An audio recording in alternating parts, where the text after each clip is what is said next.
What if the wreck everyone buried was never a wreck at all? A single father with nothing left bets everything on a forgotten airfield baking in the Mojave heat. What he finds inside that crumbling hangar isn't just metal and dust. It's a secret someone spent 18 years and $1 billion keeping buried. And the woman who shows up to buy it all, she's not here for the money. She's here because of a scratch the size of a thumbnail that just unraveled everything she thought she knew about the night her father died.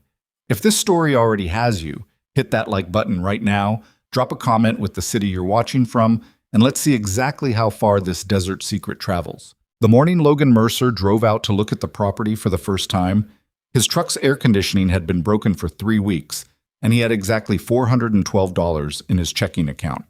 Not $412,000.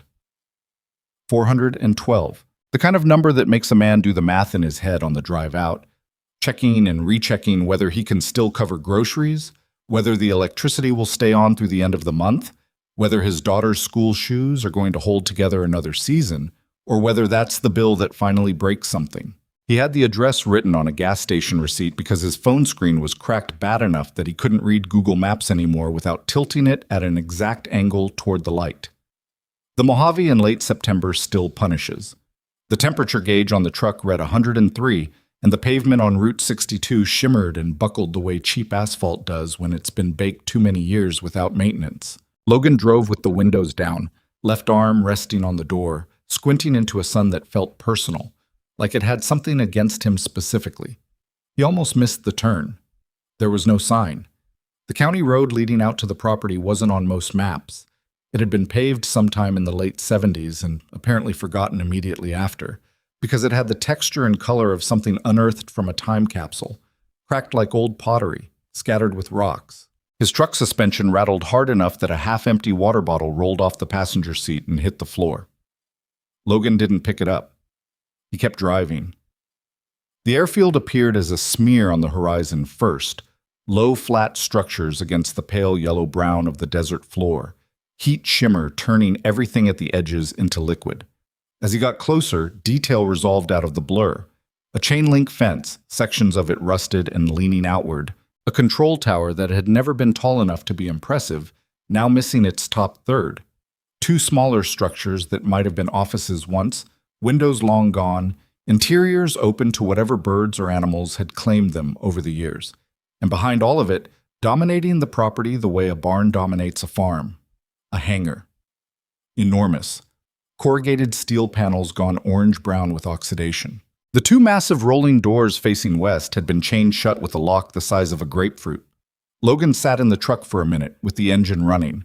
The real estate agent, a man named Dale Purcell, who had the exhausted look of someone who'd been trying to sell this property for going on 4 years, had given him the access code to the gate padlock and told him to feel free to walk the perimeter.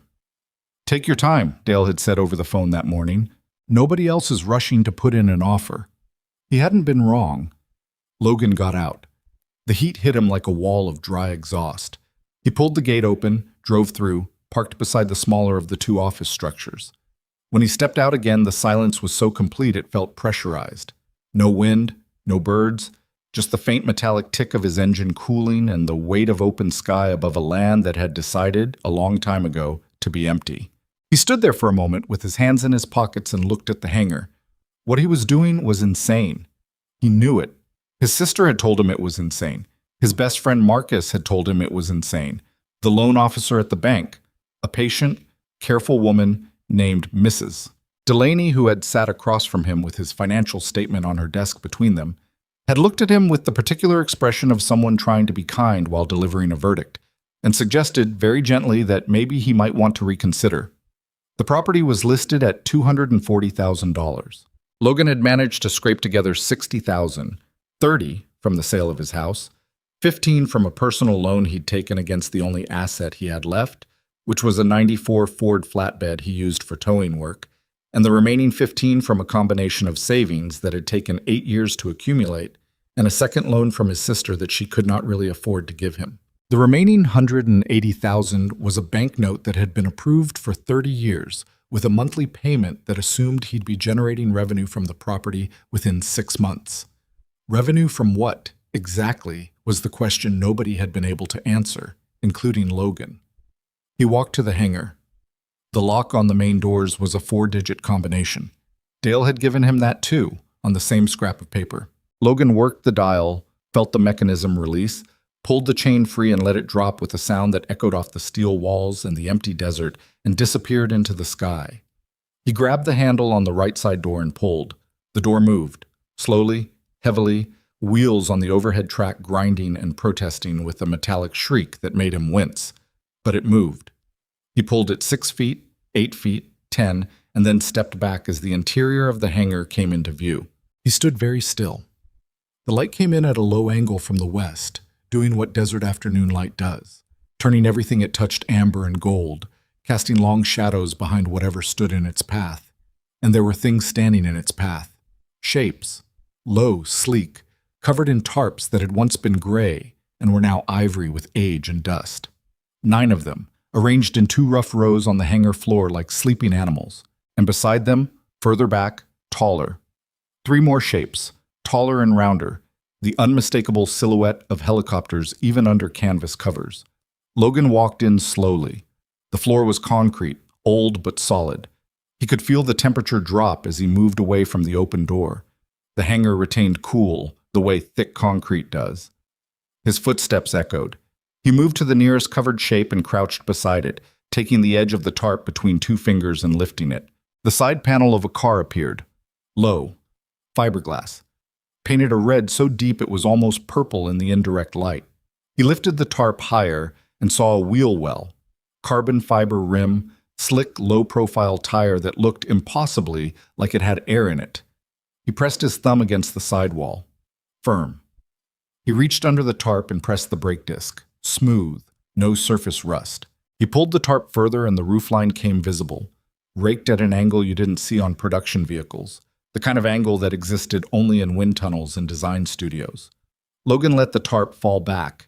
He straightened up and stood there in the half-dark of the hangar, looking at the shapes around him, and he felt something he hadn't felt in a long time, something that wasn't quite excitement and wasn't quite dread, but lived somewhere in the border country between the two. He pulled out his cracked phone and called Marcus. "Hey," Marcus answered on the second ring. "I need you to drive out here." "To the airfield thing?" "Yeah." "Logan, I told you. That property is, Marcus." He paused. "I need you to drive out here. Today. Bring your camera." There was a silence. Then, "How bad is it?" Logan looked at the row of covered shapes. "That's the thing," he said. "I don't think it's bad at all." Marcus Webb arrived 3 hours later in a cloud of dust and skepticism, driving a Tacoma that was cleaner than Logan's by a standard of magnitude. He was 35, stocky, wore his hair short, and had been Logan's closest friend since they'd worked together at a Victorville auto shop 12 years earlier. He was also the only mechanic Logan knew who kept detailed notes and had once correctly identified a rare Italian gearbox from a photograph taken at a bad angle in low light. He walked into the hangar, stopped, and said nothing for a full 30 seconds. "How many?" he finally asked. 9 cars, 3 helicopters." Marcus walked to the nearest tarp and pulled it back the way Logan had, with careful fingers like the fabric might tear. He crouched. He looked. He pulled further, rolling the canvas back along the car's flank until the full profile of the vehicle came visible in the hangar light. "Logan." "Yeah." "Is this—" He stopped, reached out and touched the bodywork. "This is a prototype." "I figured." "I don't mean like a concept car. I mean, this is an actual running prototype, the kind that never reaches the public." He was moving now, crouching and standing, working around the vehicle, looking at it from angles. "Look at this bodywork. There's no manufacturer badge anywhere, no VIN on the dash. These are pre-production identification marks along the B pillar." He pointed to a small alphanumeric string stenciled in white ink near the roofline. "That's a testing code." "Can you identify who made it?" "Not yet." Marcus stood and looked down the row of covered vehicles. "But I know people who can." He pulled the next tarp, then the next. They went down the row together, Marcus crouching and examining and occasionally pulling out his phone to photograph specific details, while Logan stood back and watched him work. The vehicles were all different sizes, different configurations, some clearly cars, and 1 or 2 things that sat between the categories. Too wide to be sports cars in the conventional sense, too low to be anything else. All of them in some state of extraordinary preservation. Nobody's started these in years, Marcus said, maybe decades, but the storage conditions have been... He shook his head. This is a climate-regulated concrete slab. There are moisture barriers on the walls. This hangar was built to preserve what's inside it. Or to hide it, Logan said. Marcus looked at him. Why would someone hide 9 prototype supercars and 3 helicopters in a desert? Logan didn't have an answer for that yet. They moved to the helicopters at the back. 2 of them were under the same kind of canvas tarps as the cars, pulled tight, secured with straps. The third was different. It sat slightly apart from the others, and its tarp was silver gray, a different material, thicker, with edges that had been sealed rather than simply wrapped, like someone had wanted to make absolutely sure this particular aircraft was insulated from whatever the desert years might throw at it. Marcus was already crouching at the far side of it. Logan, come look at this. Logan came around. On the underside of the fuselage, near the tail boom, the silver tarp had been partially lifted, or had partially slipped, revealing a section of the aircraft's exterior. The paint was white, faded but intact, and near the bottom of the tail section, just visible in the gap of lifted canvas, was a small marking. A crescent-shaped scratch, perhaps 3 inches long, in the paint. The kind of mark that gets made when something sharp catches a surface at speed and drags. Old. The paint around it had oxidized slightly differently, like the metal beneath had been exposed for a long time. That's a peculiar scratch to leave on an aircraft, Marcus said. Peculiar how? It's in a location that would normally be inspected during any serious maintenance cycle. You don't let a mark like that go unaddressed unless... He stopped. Unless the aircraft stopped getting maintained, like permanently. Logan looked at the covered helicopter for a moment. Let's get out of the heat, he said. I need to think. He drove back to 29 Palms as the sun was going down, the highway going pink and orange behind him in the rearview mirror. His daughter Cora was at his sister Janet's house. She was 7, and she'd been spending more time with Janet lately, more than either of them was comfortable with, but neither of them said directly. Logan paid in other ways. He covered Janet's electric bill. He fixed her car twice without charging her. They didn't talk about the arrangement because if they talked about it, they'd have to acknowledge how close to the edge Logan had been living for the past 2 years. He sat in Janet's driveway for a minute before going in. 2 years earlier, he'd been a different kind of person. He'd owned a small mobile repair operation. Nothing fancy, just Logan and 2 other guys in a rig, doing field work for dealerships and fleets too far out of city range to justify sending their own trucks. It had been sustainable. More than sustainable. He'd been profitable. He'd been planning. He'd started a college fund for Cora and a retirement account for himself, and had been looking at a piece of commercial property in Yucca Valley to use as a permanent shop. Then the transmission on one of his work rigs had failed catastrophically on the interstate, at highway speed in the middle of a job. Nobody had been hurt. That was the part people always led with, like it was supposed to make the rest easier. Nobody had been hurt, but the rig had taken out a section of guardrail and a state highway sign, and the insurance claim, combined with the equipment loss and the cost of replacing the rig, had eaten everything he'd built in 9 years in approximately 6 months. His wife, ex-wife now technically, though they hadn't formalized anything yet because lawyers cost money, had left with Cora 9 months after that. She'd come back 6 months later, or rather, Cora had come back because Maya had decided that a child needed stability and Logan's apartment was closer to the school and Maya's new situation was complicated, which was how Logan had ended up with full custody of a 7-year-old in a 2-bedroom apartment with cracked windows and a landlord who knocked twice a month for reasons that weren't always about rent. He'd been surviving. He'd gotten a towing contract with a local roadside service, and he'd been doing mobile repairs again, just him this time, and he'd been keeping the lights on. But surviving wasn't building anything. Surviving wasn't giving Cora the life she deserved. The airfield had looked insane on paper. It looked insane in person, too. He wasn't going to pretend otherwise. But there was something about the moment he'd stood inside that hangar, with the afternoon light coming in across those covered shapes, that had reached through the survival math and touched something he'd stopped letting himself feel. He went inside and had dinner with Janet and Cora. Cora had decided she wanted to be a pilot. She'd decided this 3 weeks ago and showed no signs of reconsidering. "Did you know," she said over pasta, with the authority of a 7-year-old who had recently read a library book on the subject, that the first airplane flight was only 12 seconds long? The Wright brothers, Logan said. Kitty Hawk. She narrowed her eyes. You already knew. I did. That's not fair. I was going to tell you. Tell me anyway. She did. He listened. He looked at her small face, the way she used her fork like an instrument of emphasis, stabbing the air when she made a point. And he thought about the airfield, and the covered shapes inside the hangar, and the peculiar sealed tarp on the silver helicopter, and the crescent-shaped scratch on the fuselage. And he thought, I need this to work. He called Dale Purcell the next morning and made an offer. The bank called him an hour later to confirm the loan documentation was in order. He signed the purchase agreement electronically from his cracked phone, standing in the parking lot of a gas station while a semi-truck pulled in 20 feet away and idled loudly. He owned an airfield. Deck.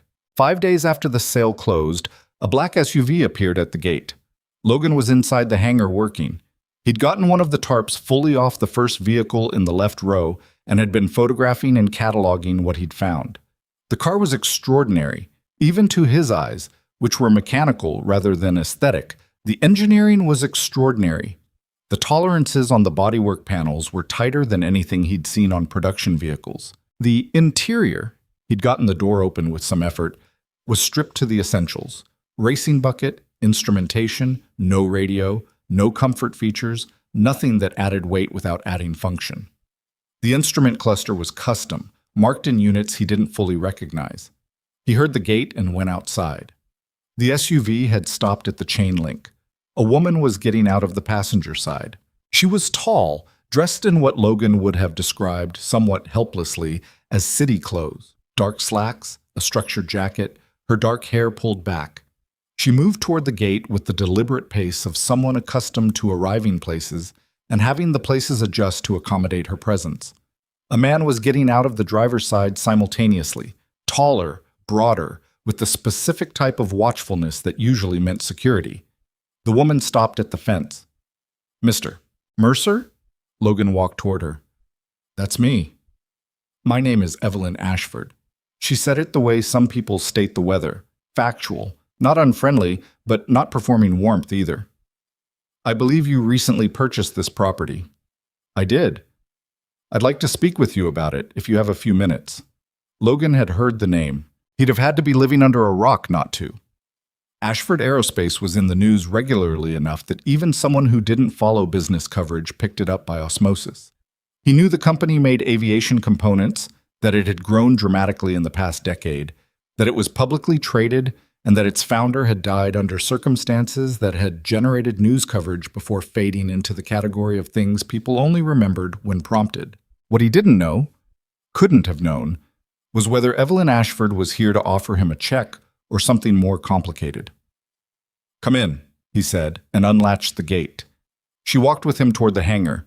Her security man stayed near the vehicle, which Logan found interesting. It suggested she'd made a decision about the level of threat a desert mechanic with a recently purchased airfield represented and had decided it was low. He appreciated that. It felt like a kind of honesty. I heard about the purchase through our acquisitions team, she said. They were walking side by side. We monitor real estate transactions in certain categories, disused airfields being one. Looking to buy? Potentially. A pause. We've been looking for a specific piece of equipment for some time. There was reason to believe it might have ended up on a property like this. What kind of equipment? She looked at him directly for the first time. Her eyes were darker than he expected, and there was something in them that sat underneath the professional composure. Not quite distress, but something that had the texture of it. Aviation equipment, she said. Heritage inventory. Nothing I can be more specific about until I know what you actually have on site. Logan nodded. Fair enough. He led her through the hangar door. She saw the uncovered vehicle first, the one he'd been working on, its chassis gleaming even in the indirect light, the body panels sitting at their aggressive angles. He saw her pause. Her attention on it was real and specific, the kind of attention that comes from knowledge rather than just aesthetic response. That's a Harman Vex GT prototype, she said quietly. I didn't know there were any still in existence. You can identify it. I grew up around aircraft and vehicles like this. She moved toward it slowly, and Logan led her. She crouched by the front wheel well the same way Marcus had, examining the brake assembly. My father's company built components for testing programs like this, years before Ashford Aerospace existed in its current form. She stood. How many do you have? 9 vehicles, 3 aircraft. Something passed across her face, too fast to catch cleanly. The aircraft, she said. Can I see them? Follow me. He led her toward the back of the hangar. The 2 standard tarped helicopters. Then the third, the one with the sealed silver covering. He watched her as they walked, not because he was suspicious exactly, but because he'd learned in the past few days that this hangar made people react in ways that told him things. Marcus had gone quiet and focused. The appraiser he'd brought out yesterday had gotten visibly excited and then tried to hide it badly.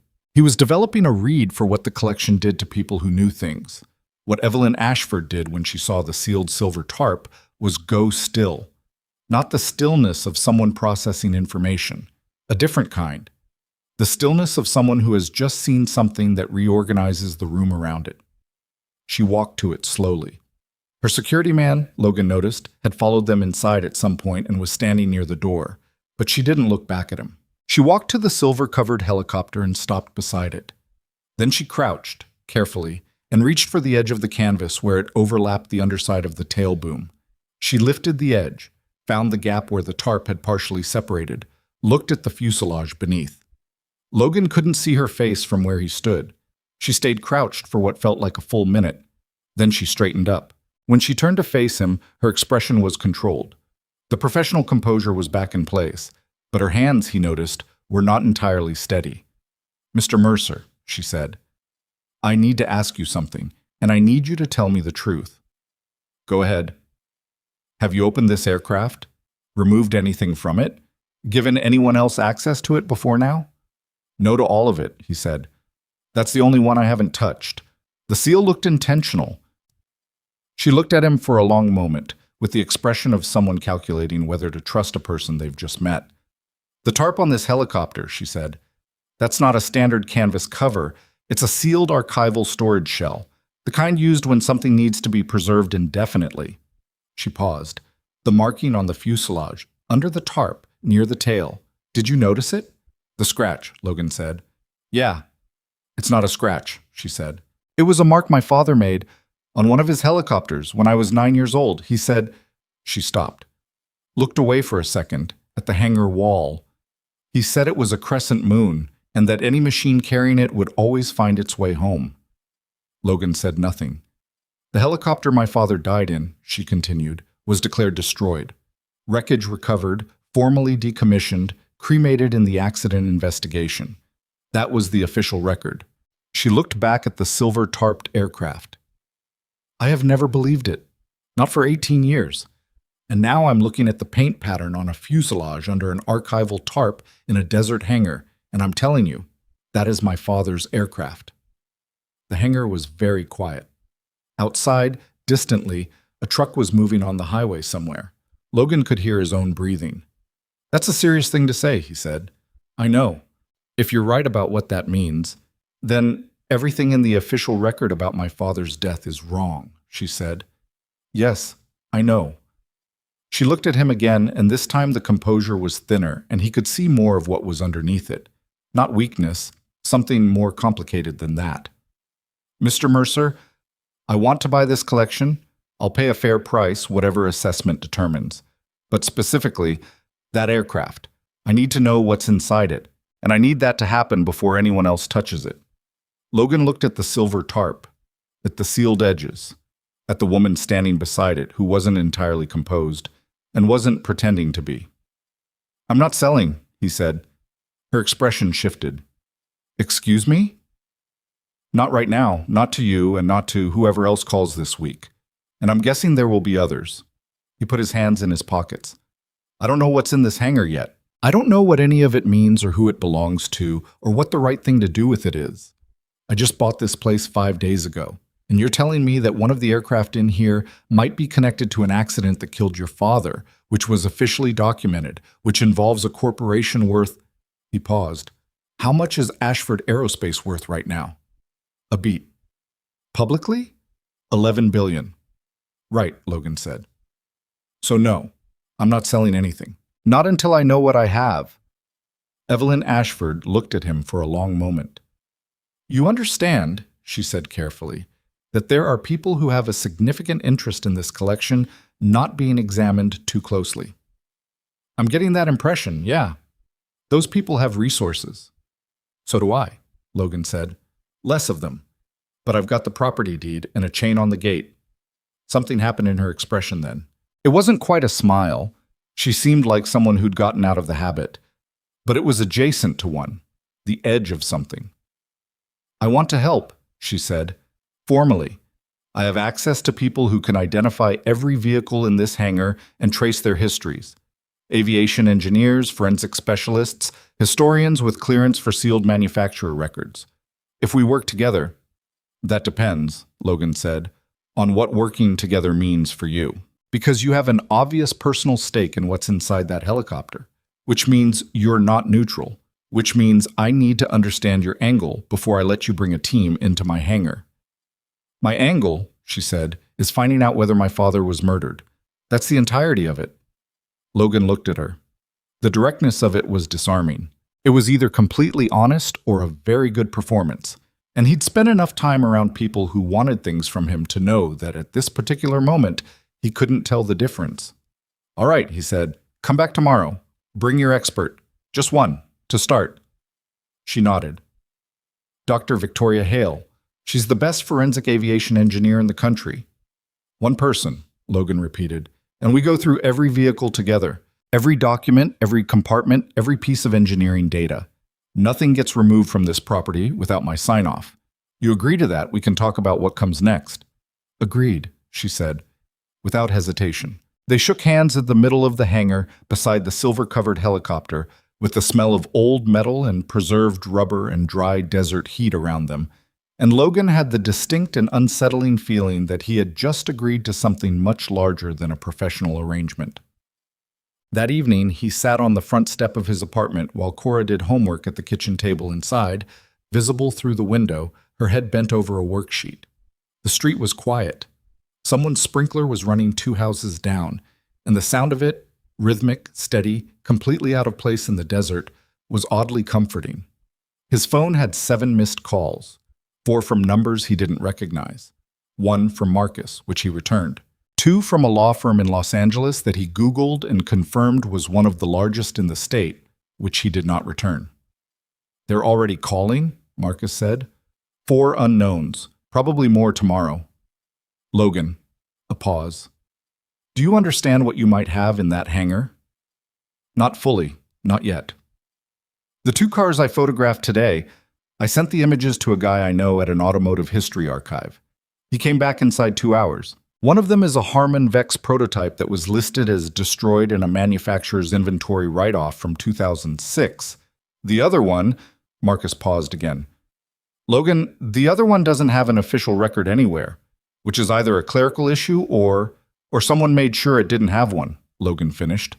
Yeah. Logan was quiet for a moment. Inside, Cora had put down her pencil and was looking out the window at him. He raised his hand. She waved back. There's something else, Marcus said. The law firm that called you. I looked them up. They're on retainer for 3 clients that are publicly known. One of them is Ashford Aerospace. Logan held the phone and didn't say anything for a few seconds. She came to the hangar today, he said. Evelyn Ashford. She says she wants to help figure out what's in there. And the law firm is calling you to pressure you to sell. Apparently. What? So she's coming to you with one hand, Marcus said slowly, while her company's lawyers are calling you with the other. Maybe. Or it's a faction in the company, not her. Or she doesn't know they're calling. Or she does, and this is all part of... Logan pressed his thumb against his temple. I don't know. I don't know enough yet. You need to be careful, Marcus said. I know. I mean it. You've got a kid and a mortgage on a property that a billion-dollar aerospace company apparently has an interest in. That's not a comfortable combination. I know, Marcus. A brief silence. So what are you going to do? Marcus asked. Logan looked at the cracked screen of his phone, at his daughter visible through the kitchen window, picking up her pencil again, going back to her worksheet with the focused intensity that she'd always had. The same intensity he'd recognized in her since she was 3 years old. The same intensity that made him believe, against evidence, that things could be fixed. I'm going to open that hangar tomorrow morning, he said, and start figuring out what's really in there. And I'm not going to sell anything, and I'm not going to be pressured into selling anything, and whatever is inside that helicopter. He paused. Whatever it is, it's been waiting 18 years. It can wait until we do this right. Okay, Marcus said. I'll be there at 7. Bring coffee. I always bring coffee. He hung up. The sprinkler next door continued its rhythm. Inside, Cora had finished her homework and was putting her folder in her backpack with the methodical care she gave to everything, lining up the edges, pressing the Velcro closure flat. Logan stayed on the step for another few minutes, watching her, thinking about a crescent-shaped mark on an aircraft fuselage and a woman whose hands weren't entirely steady and a law firm that had called him 4 times in one afternoon from different numbers. And he thought about what Marcus had said. You need to be careful. And he thought about the tow contract that had been his entire income 4 months ago, and the cracked phone and the $412 that had been the total of his financial world 1 week earlier. He thought about his daughter deciding she wanted to be a pilot. He thought, someone put those machines in that hangar on purpose. Someone sealed that helicopter and preserved those records and left everything exactly as it was and walked away. And they didn't do it because they expected it to stay hidden forever. They did it because they expected someone to eventually find it. He went inside. He helped Cora review her spelling words. He made grilled cheese because it was late and simple and she liked it. And they sat at the kitchen table together and she told him about a girl in her class who could do a backflip, which Cora found both impressive and philosophically significant in ways she was still working out. Logan listened. He made appropriate noises. He was fully present in the way that good parents are, which is to say, about 80% present and 20% somewhere else, in a hangar in the Mojave, standing beside a silver-covered helicopter, looking at a crescent-shaped scratch in old white paint, trying to understand what kind of man preserves the truth in a desert and walks away from it, and whether that man had been brave or afraid, and whether, in the end, it had mattered. Dr. Victoria Hale arrived at 7:43 in the morning in a rental car that was too small for her equipment and too clean for the desert, trailing a thin rooster tail of dust down the county road with the kind of focused speed that suggested she'd already reviewed whatever Evelyn had told her twice and formed preliminary opinions she was now impatient to test against the physical reality. She was 51, shorter than Logan expected, with close-cropped silver hair and the hands of someone who'd spent decades working inside machinery rather than simply observing it. She wore no jewelry except a watch, analog, military style, and she carried a hard-sided case that she set down just inside the hangar door and opened before she'd even fully introduced herself. "Victoria Hale," she said, extending her right hand to Logan while her left was already reaching into the case. "You're the owner?" "Logan Mercer, yeah." "How much have you handled the aircraft?" "The covered ones specifically." "Photographed the exteriors, haven't opened anything." She looked up at him then, properly, like she was recalibrating. "Good." She pulled a pair of nitrile gloves from the case and snapped them on. "That's better than most people would have done." Evelyn had arrived 10 minutes earlier, with a quietness Logan was beginning to understand was characteristic. She didn't make noise when she didn't need to, didn't fill space with words that weren't load-bearing. She stood near the hangar door now, watching Victoria work, with an expression that was controlled in the particular way of someone who'd had years of practice controlling it. Marcus was already inside, cataloging the remaining covered cars. He'd been there since 6:30. Logan had given up trying to beat him to the hangar. Victoria moved through the space methodically, not rushing, not dawdling, working at the pace of someone who knew exactly what she was looking at and knew that what she was looking at deserved respect. She went to the cars first, not the helicopters, which surprised Logan. She crouched at each one, lifted tarp edges, examined undercarriages, checked identification markings with a small ultraviolet light that she produced from her case and swept along body panels in slow arcs. "This one," she said, at the fourth vehicle. A low, wide machine in matte gray that Marcus had been unable to identify from photographs alone. You see this panel gap? She pointed to the seam between the front fender and the hood. That gap is non-standard by about 2 millimeters on the driver's side. That's not a manufacturing defect, that's a modification. Someone altered this panel after the original build. She looked at Logan. This vehicle has been modified post-production and then stored, which means someone had access to it after it left whatever program produced it. What does that tell you? Logan asked. By itself? Not much. Combined with everything else. She stood. Someone was maintaining these vehicles. For years, probably. They weren't just stored and abandoned. They were cared for. She moved on. Logan followed her at a respectful distance, trying to track what she was seeing against what he'd already cataloged. Evelyn stayed back, moving through the space at her own pace, running her fingers along vehicle panels with the same light touch. Not examining technically, just touching. The way people touch things they're trying to believe are real. The helicopters were last. Victoria started with the 2 standard tarped aircraft. She worked quickly on those, pulling the canvas back, checking tail rotor assemblies, examining engine housings, reading serial numbers with her UV light, and cross-referencing against a tablet she pulled from her case. She photographed everything with a camera that cost more than Logan's truck.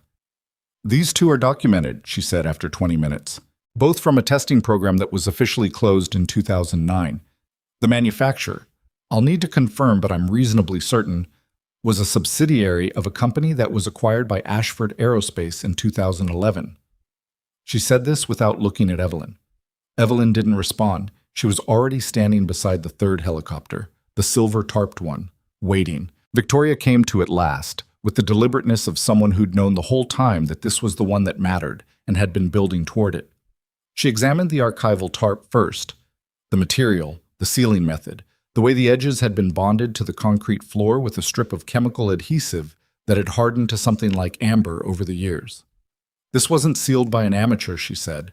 This is a professional archival preservation job. Someone knew what they were doing and had the materials to do it properly. She looked at Logan. Do you have tools? In the truck. I need a flat bar, a utility knife, and something to cut adhesive bond. Acetone, if you have it. He had all of it. 20 minutes later, the seal was broken. Carefully, Victoria directing the work with the unhurried precision of someone who understood that the seal itself was evidence and needed to be compromised as minimally as possible. The tarp came free in sections. They folded each section back and laid it flat on the hangar floor, which was Victoria's instruction and which Logan followed without question. The helicopter beneath was white. It had been white once. The paint faded now, dried and slightly chalked the way paint does when it's been sealed away from air circulation for too long. But the original color was unmistakable. A private configuration. Not military, not commercial airline livery.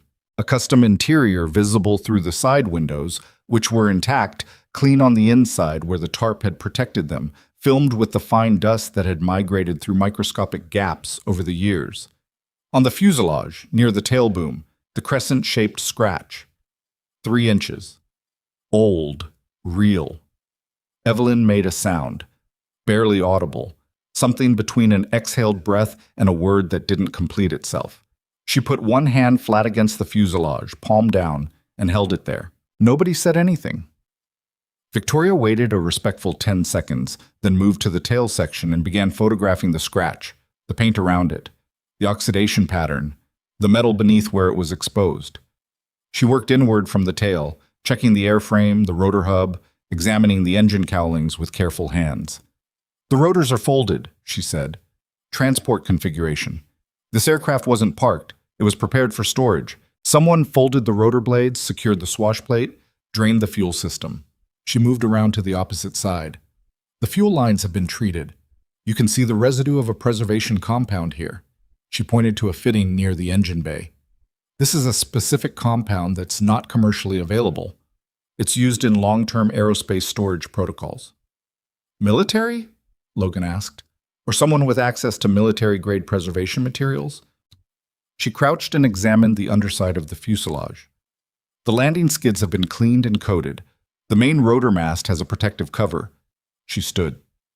Mr. Mercer, this aircraft was prepared for indefinite storage by someone with professional knowledge and access to professional materials. This was not done quickly or cheaply. This was done with the intention of ensuring this aircraft remained in serviceable condition for an extended and unknown future period.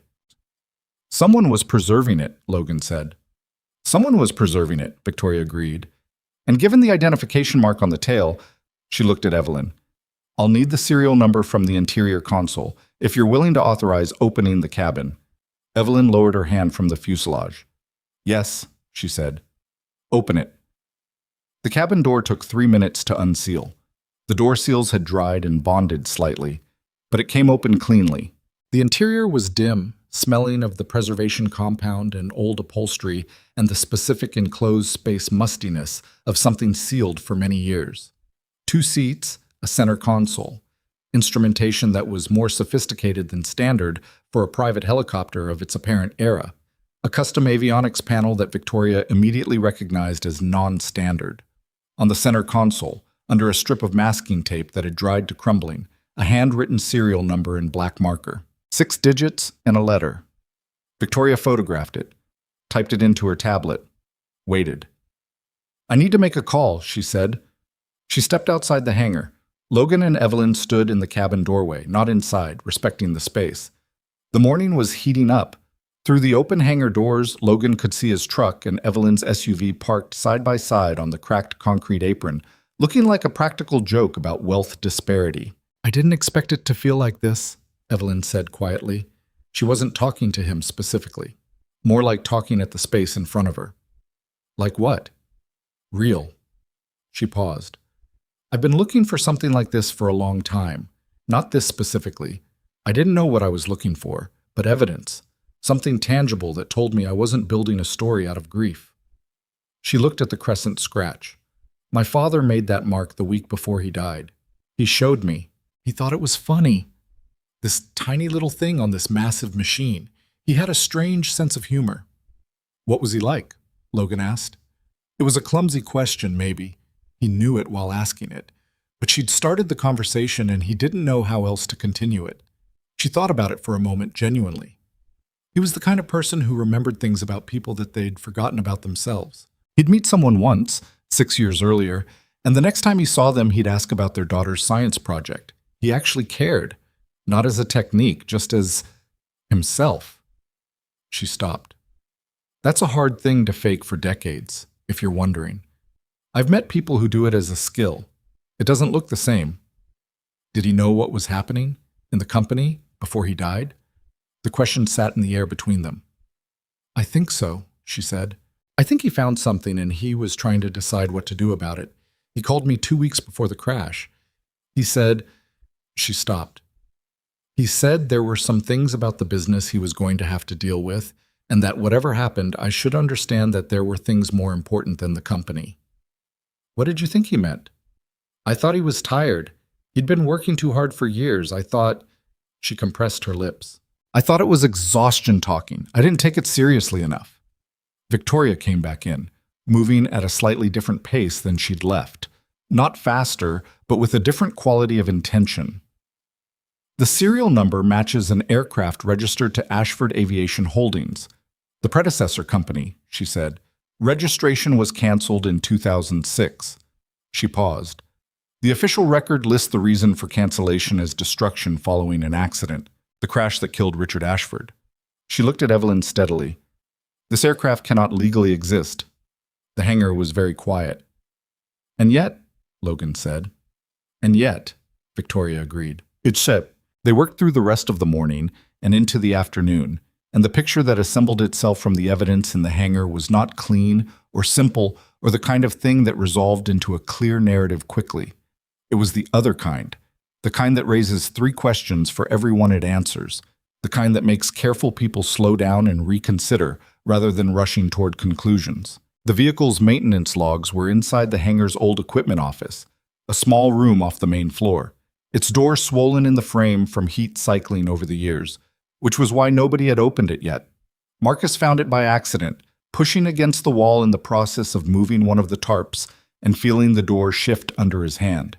Inside, filing cabinets, 4 of them, and shelves of binders organized by an alphanumeric system that initially looked arbitrary, but which Victoria identified within 10 minutes as a standard aerospace documentation protocol: manufacturer's code, vehicle identification, date range, document type. Someone had maintained these records with the same professional care as the machines themselves. "These logs go back to 2003, Marcus said, turning pages in one of the binders. "Maintenance records, inspection schedules, parts replacements." He paused. "Some of these parts, the replacement components listed here, they're marked with a code I don't recognize." Victoria crossed the room and looked over his shoulder. She was quiet for a moment, reading. Then, "That's a deficiency code. An internal manufacturer's notation used when a component is installed despite failing to meet full specification." She reached past Marcus and turned back several pages. "This code appears," she was counting, "at least 40 times across 3 vehicles." "What does that mean?" Logan asked. "It means someone was tracking the installation of components that they knew were below specification," she said, "and logging it inside a set of records that was never supposed to leave the company." The silence that followed was the kind that comes when a room full of people all reach the same understanding at roughly the same moment, and nobody wants to be the first one to say it. Evelyn was standing in the doorway. "Those are the rotor components," she said. She wasn't asking. "The ones from the recall that was never announced." Victoria looked at her. "How do you know about a recall?" "Because I've spent 2 years trying to prove one happened." Evelyn moved into the room, standing between the filing cabinets. 3 years after my father's crash, I started finding anomalies in the accident investigation record. Small things. Discrepancies in the timeline, a witness statement that appeared in early drafts and disappeared from the final report. I hired an independent investigator. He found preliminary evidence that a batch of tail rotor hub components, manufactured between 2003 and 2005, had a material fatigue issue that engineering flagged internally and that was never acted upon. She looked at the binders. "But we could never get access to the internal documentation. Every legal avenue got blocked." She paused. "Somebody was very good at blocking it." "Somebody," Logan said, "who may not have been able to destroy everything." Evelyn met his eyes. "What do you mean?" He moved to the back of the equipment room, to the last filing cabinet, the one that sat slightly apart from the others and had a different type of lock, a combination dial instead of a standard key lock. He'd noticed it when they'd first come in, filed it away. "This one's different," he said. "The same person who organized the other cabinets locked this one differently." "Can you open it?" Marcus asked. "Probably." Logan crouched and examined the lock. It was a decent quality 4-wheel combination lock, the kind used on industrial equipment. He'd opened a few of these in his towing days, usually when people had lost the combinations to their own equipment. It wasn't magic, just patience and knowing what to listen for. He worked the wheels slowly while the others waited. 8 minutes, 12. The lock opened. Inside, a sealed manila envelope taped shut and wrapped in plastic. On the exterior, and the same black marker as the helicopter's serial number. "For whoever finds this, do it right." Logan held it for a moment without opening it. He looked at Evelyn. "Your call," he said. She looked at the envelope. Her jaw worked slightly. "Open it."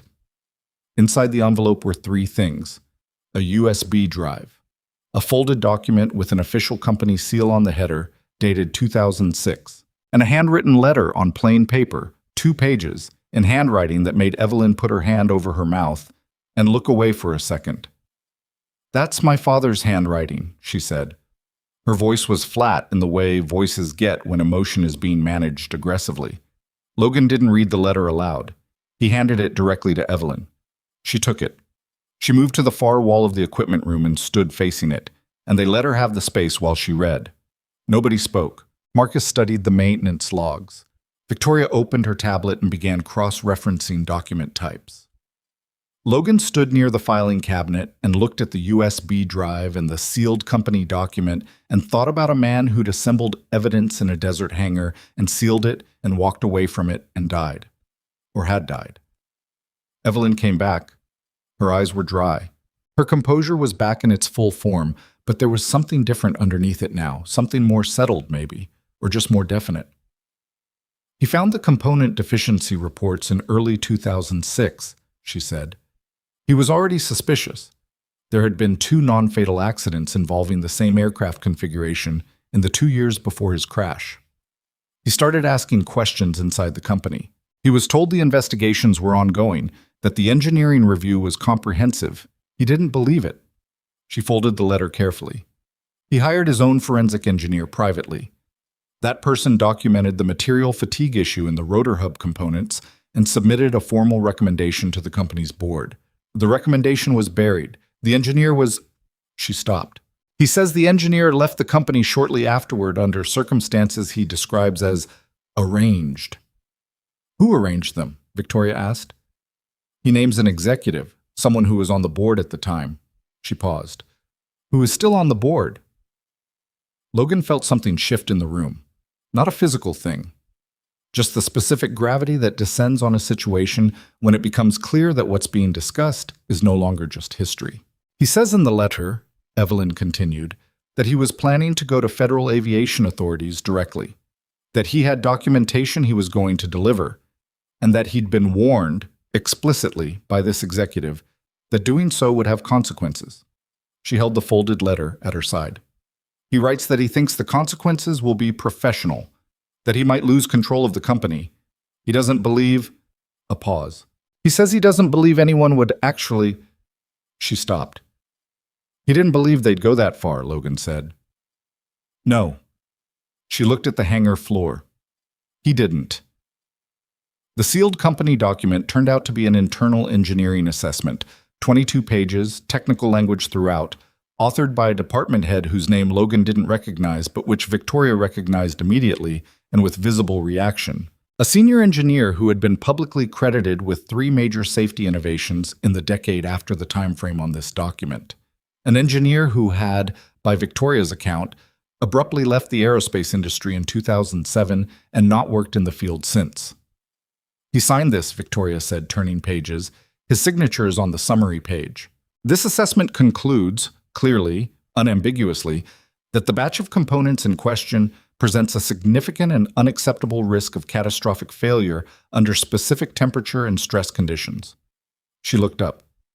These are conditions that occur routinely during normal flight operations. And this was buried, Logan said. This was buried. She set the document down. And if the USB drive contains what I think it contains, test it, Logan said. Marcus pulled out his laptop. The USB drive held 412 files. Logan noticed the number and filed it away with the private and slightly grim amusement of someone who recognized the universe's tendency toward bad jokes. The files were a mix of formats: engineering data, internal correspondence, GPS records, and 4 video files. The first 3 video files were technical, recordings of component stress tests, machinery running, numbers on instruments. Dry but damning in the way that objective data tends to be. The 4th video file was different. It was a hangar.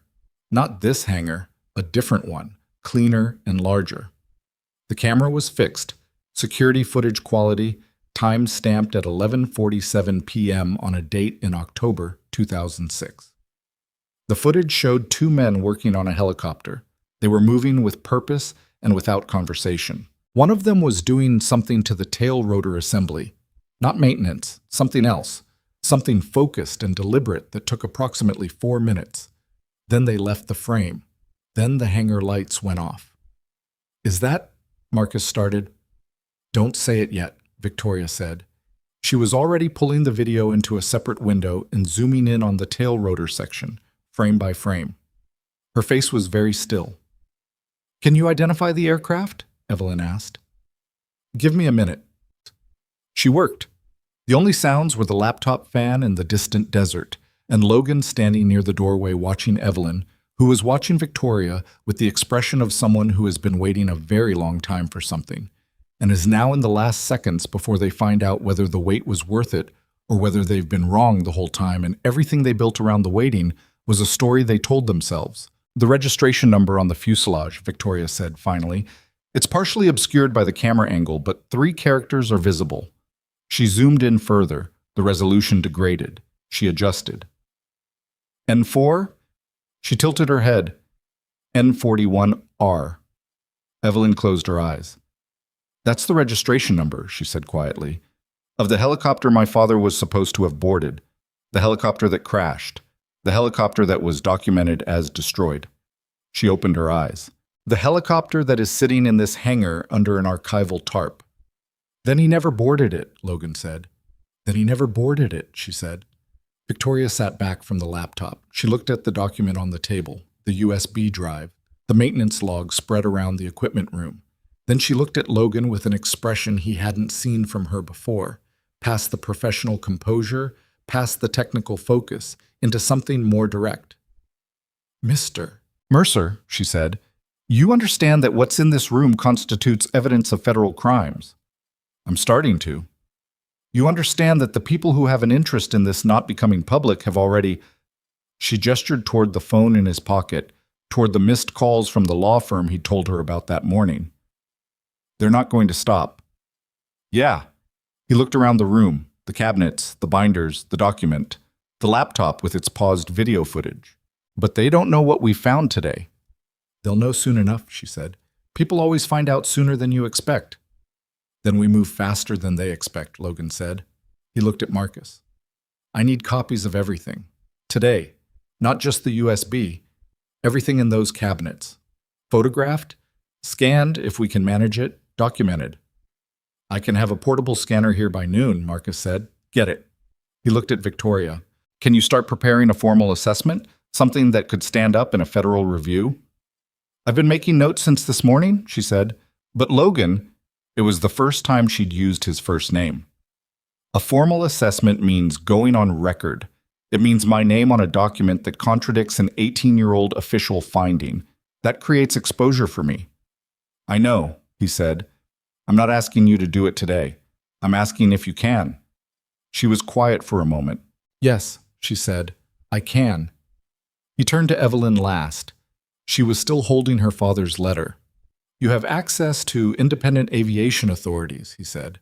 People outside your company's structure. People who couldn't be pressured through Ashford Aerospace. Yes. How long would it take to start a contact process? Quietly. A week. Maybe less. She paused. You're moving fast.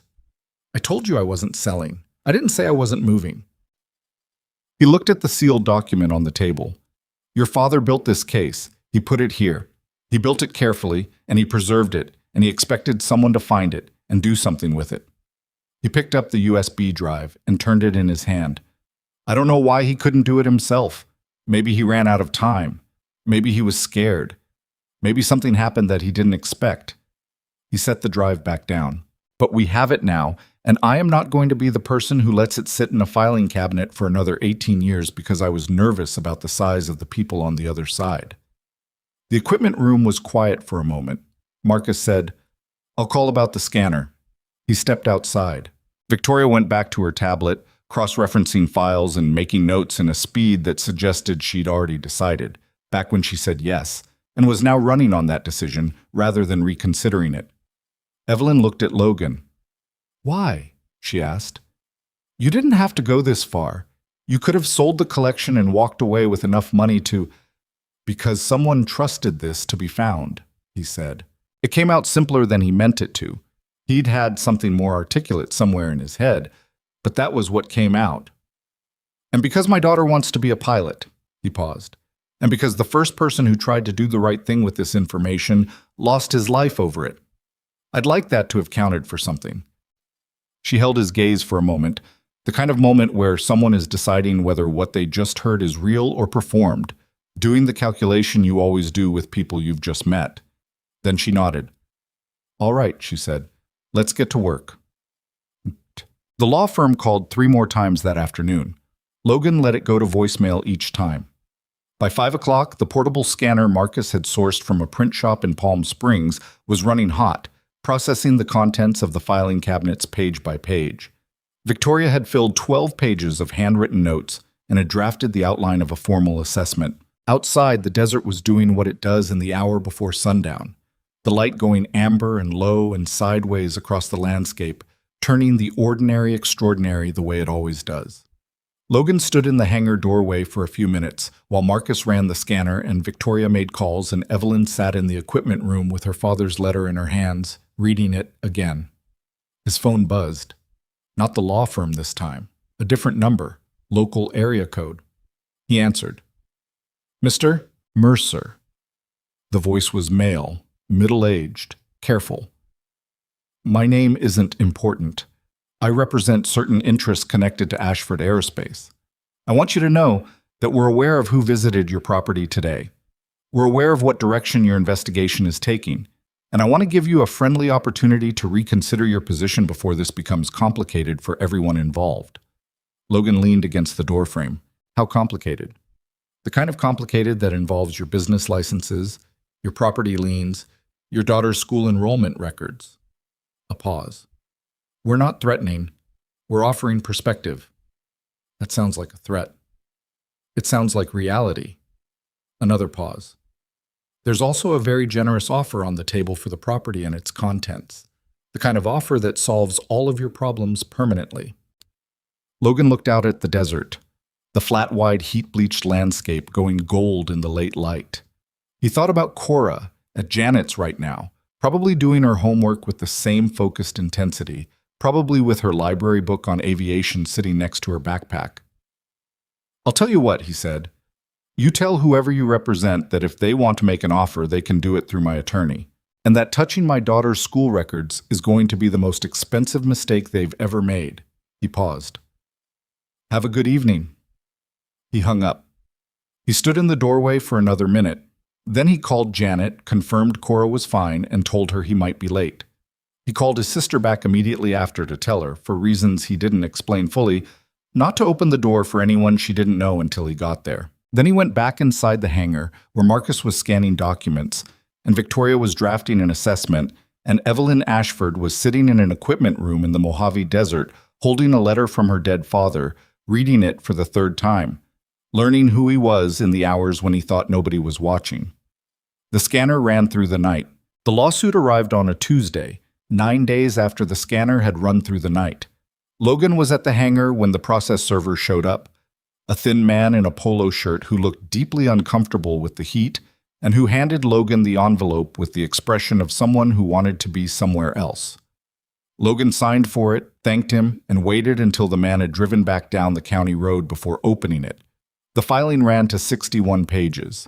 He sat in the shade of the hangar doorway and read enough of it to understand the shape of what he was dealing with. Ashford Aerospace's legal team had filed in federal district court, claiming the property's contents included materials belonging to the company, proprietary engineering data, prototype vehicles developed under company-funded research programs, and aviation equipment registered to predecessor entities that had not been properly transferred in the original property sale. They were seeking an injunction preventing any removal, alteration, or further documentation of the hangar's contents, and a court-supervised inventory to be conducted by company-appointed assessors. The injunction, if granted, would give Ashford Aerospace's people access to the hangar before Logan's documentation was complete, before Victoria's formal assessment was submitted, before the federal aviation contact Evelyn had been quietly cultivating for the past week had been properly briefed. He called his attorney, a woman named Sandra Park, who had a one-person practice in Palm Springs and whom Logan had originally hired to handle the property purchase. He'd updated her on the situation 3 days ago, enough that when he called, she already understood the context. How fast can they get the injunction? He asked. With the right judge, 2 days. With a less sympathetic one, a week or 2. Her voice was steady. But Logan, the injunction itself is the lesser problem. The substance of their claim, that the contents belong to the company, that's what I need to counter. And to do that, I need to understand your documentation status. We've scanned everything in the filing cabinets. Victoria's formal assessment is 70% complete. Evelyn's contact at the Federal Aviation Authority, a senior investigator named Reyes, is expecting a full briefing package by end of this week. How encrypted is the digital backup? Triple redundant, local copy, offsite in a facility Marcus arranged, and a cloud backup that only Victoria has the access credentials for. Sandra was quiet for a moment. That's actually better than I expected. I've been doing this for a week and a half, Logan said. The other side has had 18 years. I figure speed is the only advantage I've got." He could hear her typing. "I'm going to file a counter motion today, challenging the company's ownership claim. The property deed is clean. The sale conveyed the land and structures and contents. Their argument depends on proving the original seller had no right to the contents, which means they have to explain how those contents got there, which opens a door they probably don't want opened in court documents." A pause. "It won't stop them permanently, but it slows them down." "How much do I owe you for this week?" Logan asked. It was a question he asked with the specific discomfort of someone who needed to ask it, but hated that they did. Another pause. "We'll settle up when this is over." Her voice was matter-of-fact. "Go back to work." He did. The media found the story 4 days later. Logan still wasn't sure how. Whether it was a leak from the court filing, which was public record, or whether someone on the other side had decided that public pressure was a useful tool. The first story was a small item in an aviation industry newsletter, dry and factual, reporting that Ashford Aerospace had filed suit over a property dispute involving alleged prototype equipment in the Mojave. By the following morning, it had been picked up by 2 national business publications, and by that afternoon, a reporter was parked at the end of the county road with a camera. The framing, in most of the early coverage, was the one the Ashford legal team had apparently worked to establish: local mechanic, financial difficulties, valuable equipment, disputed ownership. One piece, in a publication that Logan had previously respected, described him as having a history of business setbacks, and quoted an unnamed source describing the situation as an opportunistic attempt to leverage an accidental discovery into an unearned windfall. He read it on his cracked phone, standing in the hangar, and felt the specific anger of someone being described accurately in all the wrong ways. Marcus read it over his shoulder. "They're trying to make you the story," he said. "Yeah." Logan set the phone down. "Instead of the evidence." "Is it working?" Logan thought about it honestly. "Maybe. For now." He looked around the hangar. The vehicles uncovered now, all 9 of them, the 3 helicopters visible in the back. Victoria had been here every day for a week. The formal assessment was complete in draft. She'd sent it to 2 independent peer reviewers, experts she trusted, for verification before submitting to federal investigators. "But the evidence doesn't care what the coverage says about me." "Some people do." "Some people do," Logan agreed, "but not the ones I need." The phone calls had gotten worse over the past week. Not just the law firm now. 3 different numbers, calling in rotation, leaving voicemails that were alternately threatening, conciliatory, and threatening again. He'd stopped answering any number he didn't recognize. He'd made Cora's school aware that only he and Janet were authorized to pick her up, and he'd had a conversation with Janet that was difficult and that he kept short so she wouldn't see how worried he actually was. Evelyn had called him the night before, late, after he'd gotten Cora to bed. "The coverage bothers me," she'd said without preamble. "Let it bother you, then put it away." "That's easy to say." "Not really." He'd been sitting in the dark of his apartment, the kind of exhaustion that lives in your shoulders and the base of your neck. "They're trying to make it about me because they can't make it about the evidence. That means the evidence is good. Or it means they're better at this than we are." "Both can be true," he said. "Usually both are true." A silence. "Reyes called me today," she said. "The investigator. He's reviewed the preliminary documentation we sent. He wants to meet in person, here, at the property." "When?" "He suggested end of next week. I said I'd confirm with you." "Confirm it." Another silence, shorter. "Logan, there's something else." Her voice shifted slightly, not losing its composure, but something in the register changed. "I've been making calls through my own networks. Some of them have come back in unexpected directions." She paused. "The executive my father named in his letter, Harlan Briggs. He's still on the board. He's been on the board for 22 years. He has significant structural control over the company's governance." "I know who he is. He made a statement to the press today. I don't know if you saw it. He described the lawsuit as a necessary step to protect the company's intellectual property and said the allegations being made by—" She stopped. "By certain parties. You. Were based on grief rather than evidence. He said my father's death was a tragedy that had been thoroughly investigated and that reopening it served no purpose except to harm the company's current employees and shareholders. Logan said nothing for a moment. "What did you feel when you read it?" he asked. "What did I feel?" "Yeah." A pause. "I felt like someone had just confirmed everything." "That's because they did." He leaned back in his chair. "Innocent people don't talk like that. Innocent people say, we're cooperating with any review, and we want the truth as much as anyone. They don't attack the grieving daughter in the press on a Wednesday evening." He paused. "Briggs is scared. Something we've done in the last 2 weeks scared him enough to make that statement, which means he knows more than he should about what's in our documentation." Evelyn was quiet. "He has someone watching the hangar," Logan said, "or someone in the county record system, somewhere in the chain." A beat. "Are your contacts secure?" "As secure as I can make them."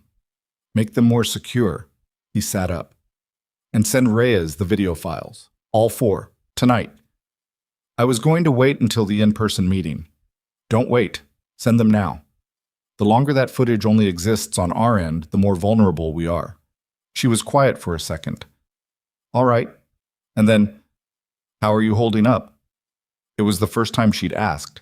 He considered telling her he was fine, which was the automatic answer and would have ended the question cleanly. But it was late, and he was tired, and the question had the quality of being sincere. So instead he said, "I'm holding up. It's not comfortable, but I've done uncomfortable before." "So have I," she said. "I know you have." He looked at the window. The dark outside, the parking lot, the streetlight at the corner. "Get some sleep."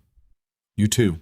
Neither of them said anything after that, and the line sat open for a second before one of them hung up.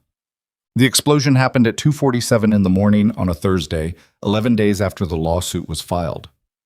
Logan wasn't there. He was at his apartment, asleep for the first time before midnight in a week, when his phone rang. It was the alarm company he'd contracted to monitor the hangar. They'd installed a system 5 days ago, motion sensors and fire detection, and a camera feed that went to both his phone and a secure off-site server. "Mr. Mercer, we're showing a fire detection alarm at your property. Fire department has been dispatched. We're also showing a prior motion event at approximately 2:31 a.m. He was in his truck and moving before he fully registered that he'd gotten up. He could see the glow from 3 miles out, orange against the black of the desert sky, the color of something burning hard. His stomach dropped with a physical sensation, like an elevator going wrong. He pressed the accelerator and held it.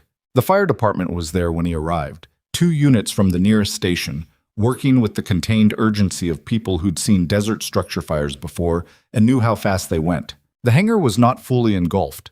The steel walls had done what steel walls do, which is not burn, but the rolling door on the west side had been forced at some point, and through the gap the interior was visible.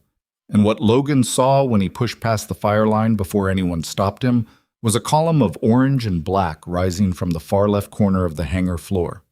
Not the vehicles, not the equipment room, the fuel storage area, a set of 5 canisters he'd had delivered to run the portable generator for the scanning equipment.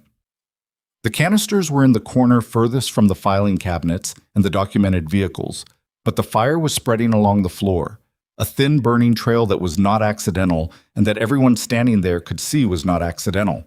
Someone had laid a fuel line across the hangar floor from the storage canisters toward the first row of vehicles. The fire department put it out in 22 minutes. The damage was real but contained. 2 of the fuel canisters had ruptured and burned themselves out, scorching a section of the concrete floor and damaging one of the lower side panels on the nearest prototype vehicle. The filing cabinets were untouched. The helicopters were untouched.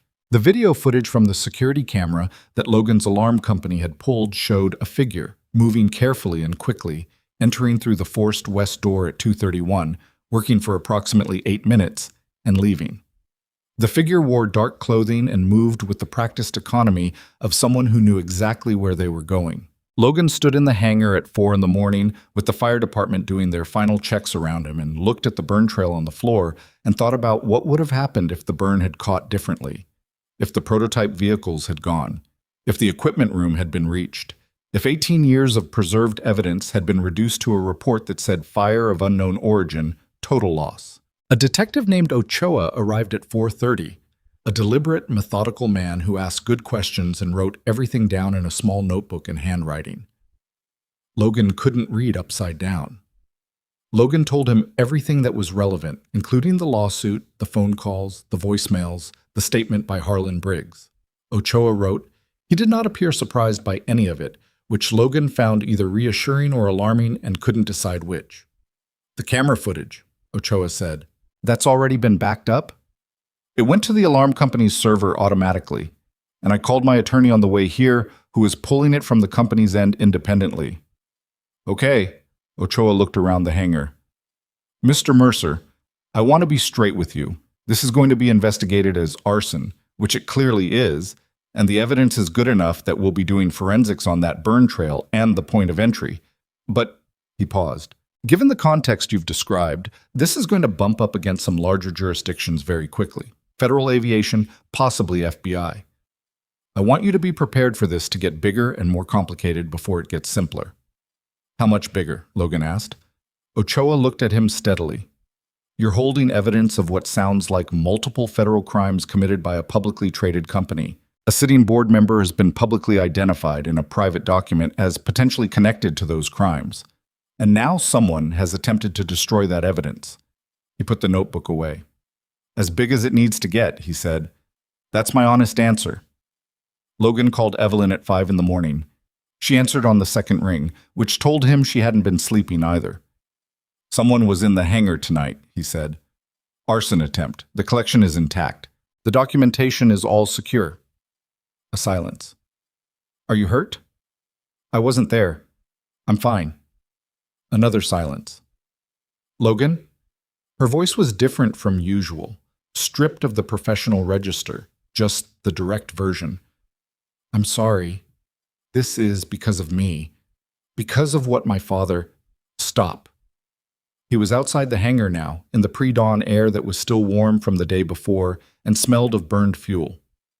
Your father started this because he was trying to do the right thing. We're continuing it for the same reason. That's not something you apologize for. She was quiet. Call Reyes, he said. Tell him we need the meeting moved up, not end of next week. This week. And tell him about tonight. I'll call him in 2 hours. Call him now. This is the kind of call that people want to receive at 5 a.m. Victoria arrived at the hangar at 8, having driven from Los Angeles overnight after Logan's message. She walked through the space with a flashlight even though the lights were working, examining the burn trail methodically, crouching at the origin point near the fuel canisters with her face close to the floor. Accelerant, she said. Not just the fuel from the canisters. Something else was used to initiate. You can smell the chemical difference. She stood. Someone prepared for this. This wasn't improvised. No, Logan said. It wasn't. She looked at him. There were shadows under her eyes, and she hadn't changed clothes, and she had the look of someone running on decision rather than energy. Are you scared? She asked. It was a direct question, the kind she tended to ask. Yeah, he said. It was the honest answer. Good, she said. Scared people pay attention. She turned back to the hangar. The peer review came back this morning. Both reviewers confirmed my findings. The assessment is ready to submit. She paused. Logan, once I submit this formally, there's no taking it back. What I've written contradicts the official crash investigation.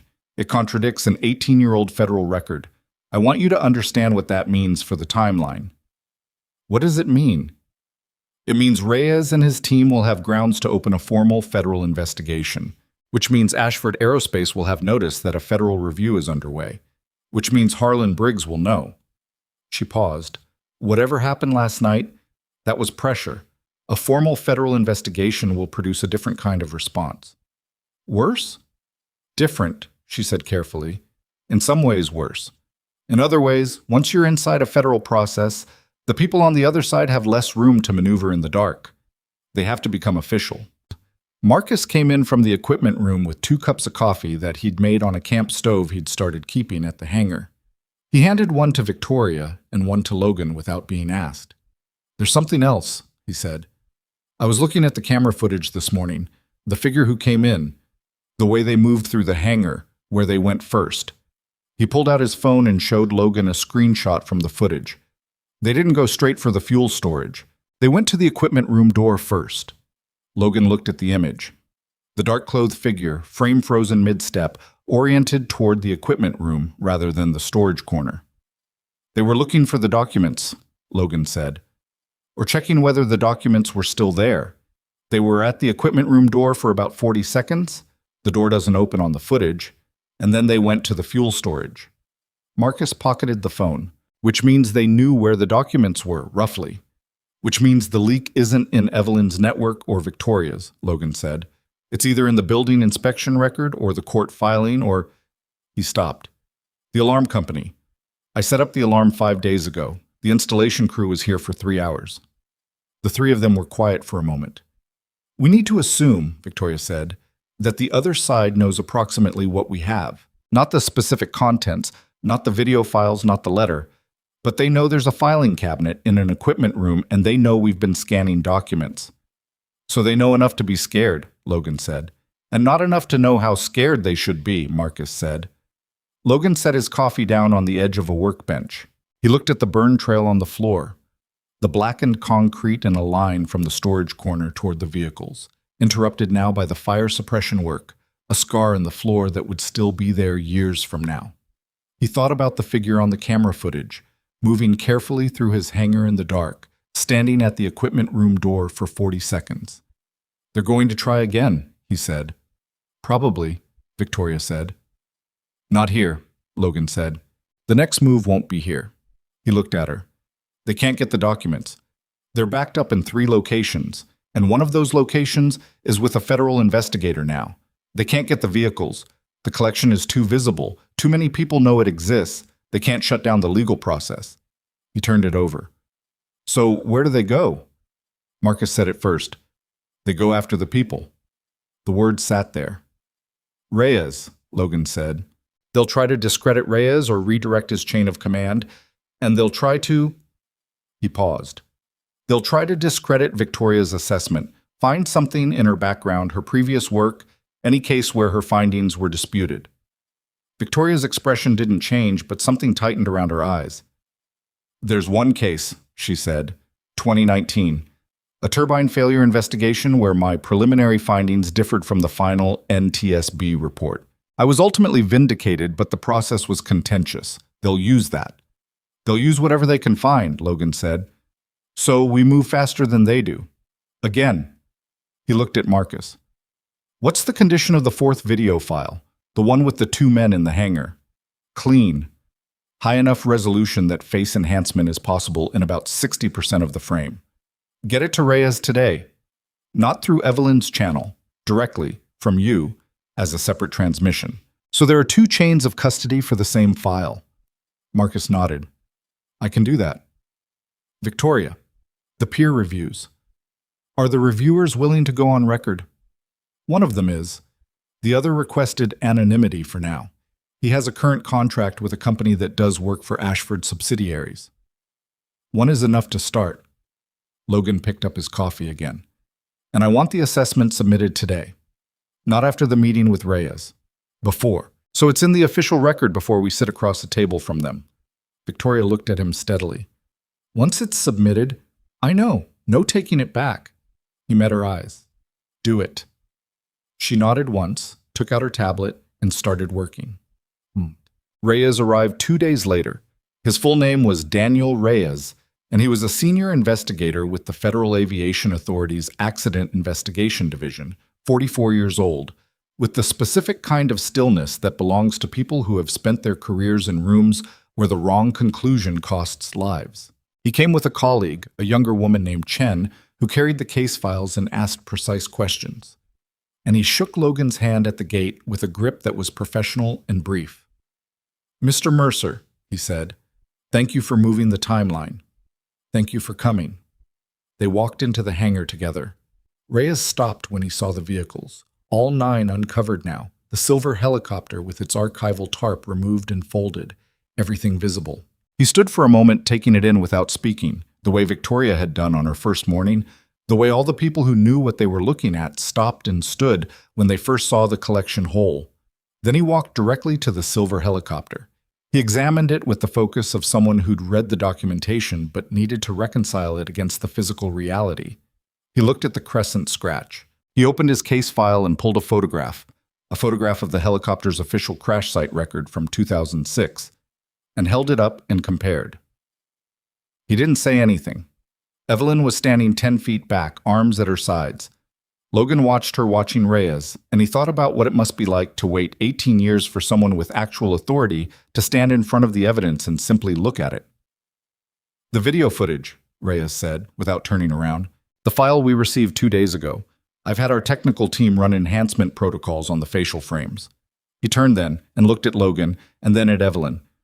"I can't discuss what that produced in detail at this stage of the process, but I'll tell you that what we found was significant enough to escalate this investigation to our highest internal priority level within 12 hours of receipt."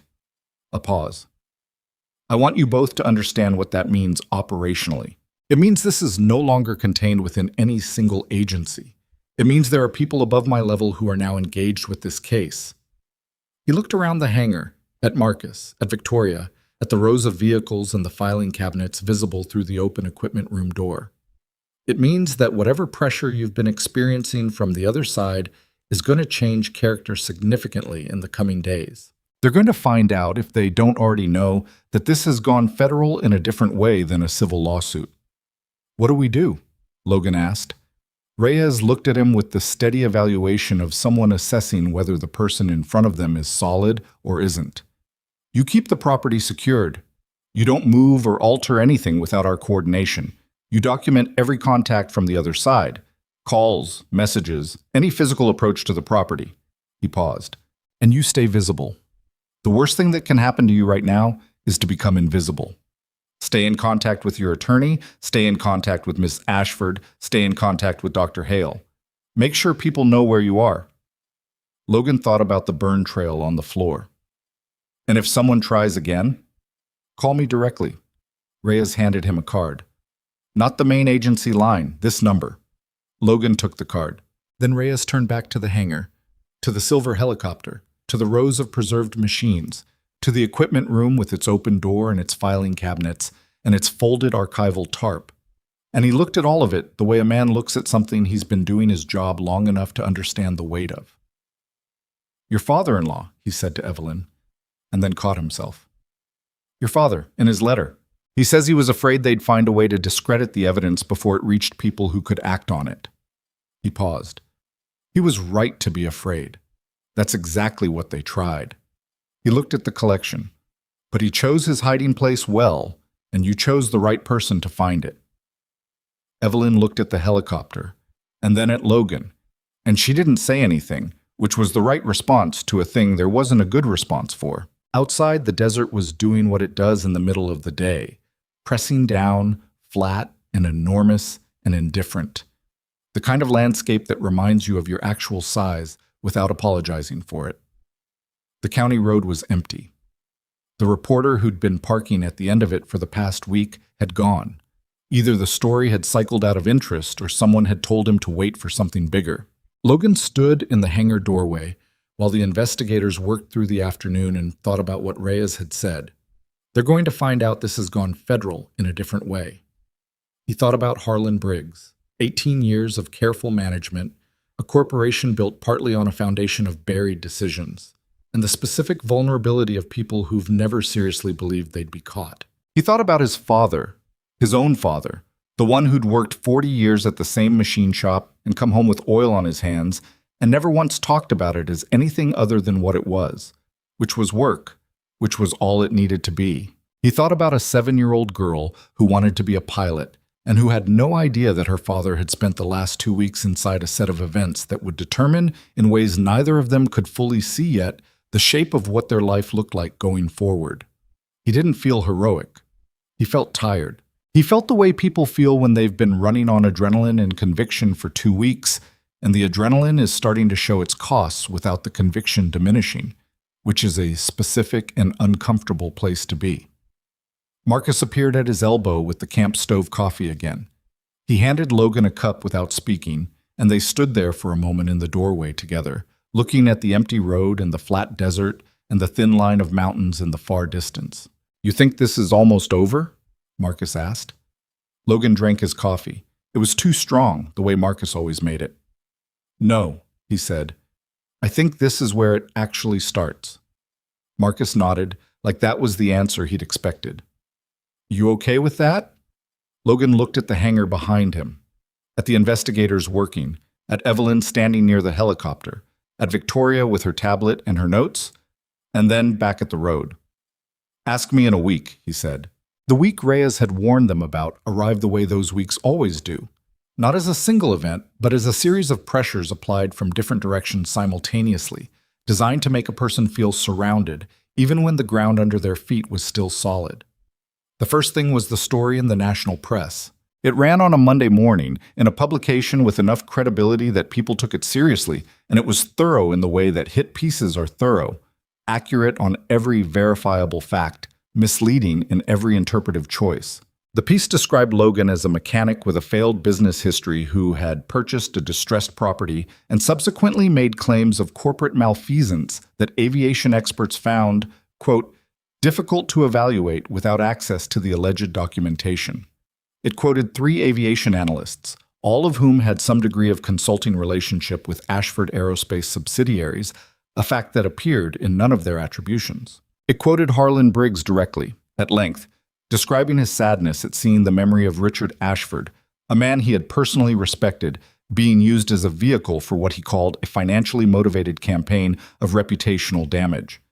It quoted nobody from Logan's side because nobody from Logan's side had been contacted for comment. Sandra called him before he'd finished reading. Don't respond. Not publicly, not through intermediaries, not to anyone who calls you for reaction. I wasn't going to. People always think they weren't going to, and then they say something they shouldn't. Her voice was firm, but not unkind. The piece doesn't matter. What matters is what Reyes has and what his agency does with it. Public opinion is a distraction right now. It's hard to feel like it's a distraction when your name is in it. I know, she said. Feel what you feel about it, and then set it down. You've got too much to manage to carry this too. He set it down. It took most of the morning.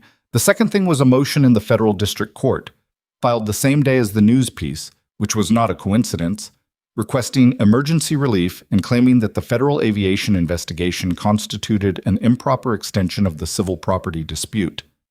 The motion was 40 pages and technically complex enough that Sandra needed 2 hours to brief him on its substance, and even then he understood it only partially.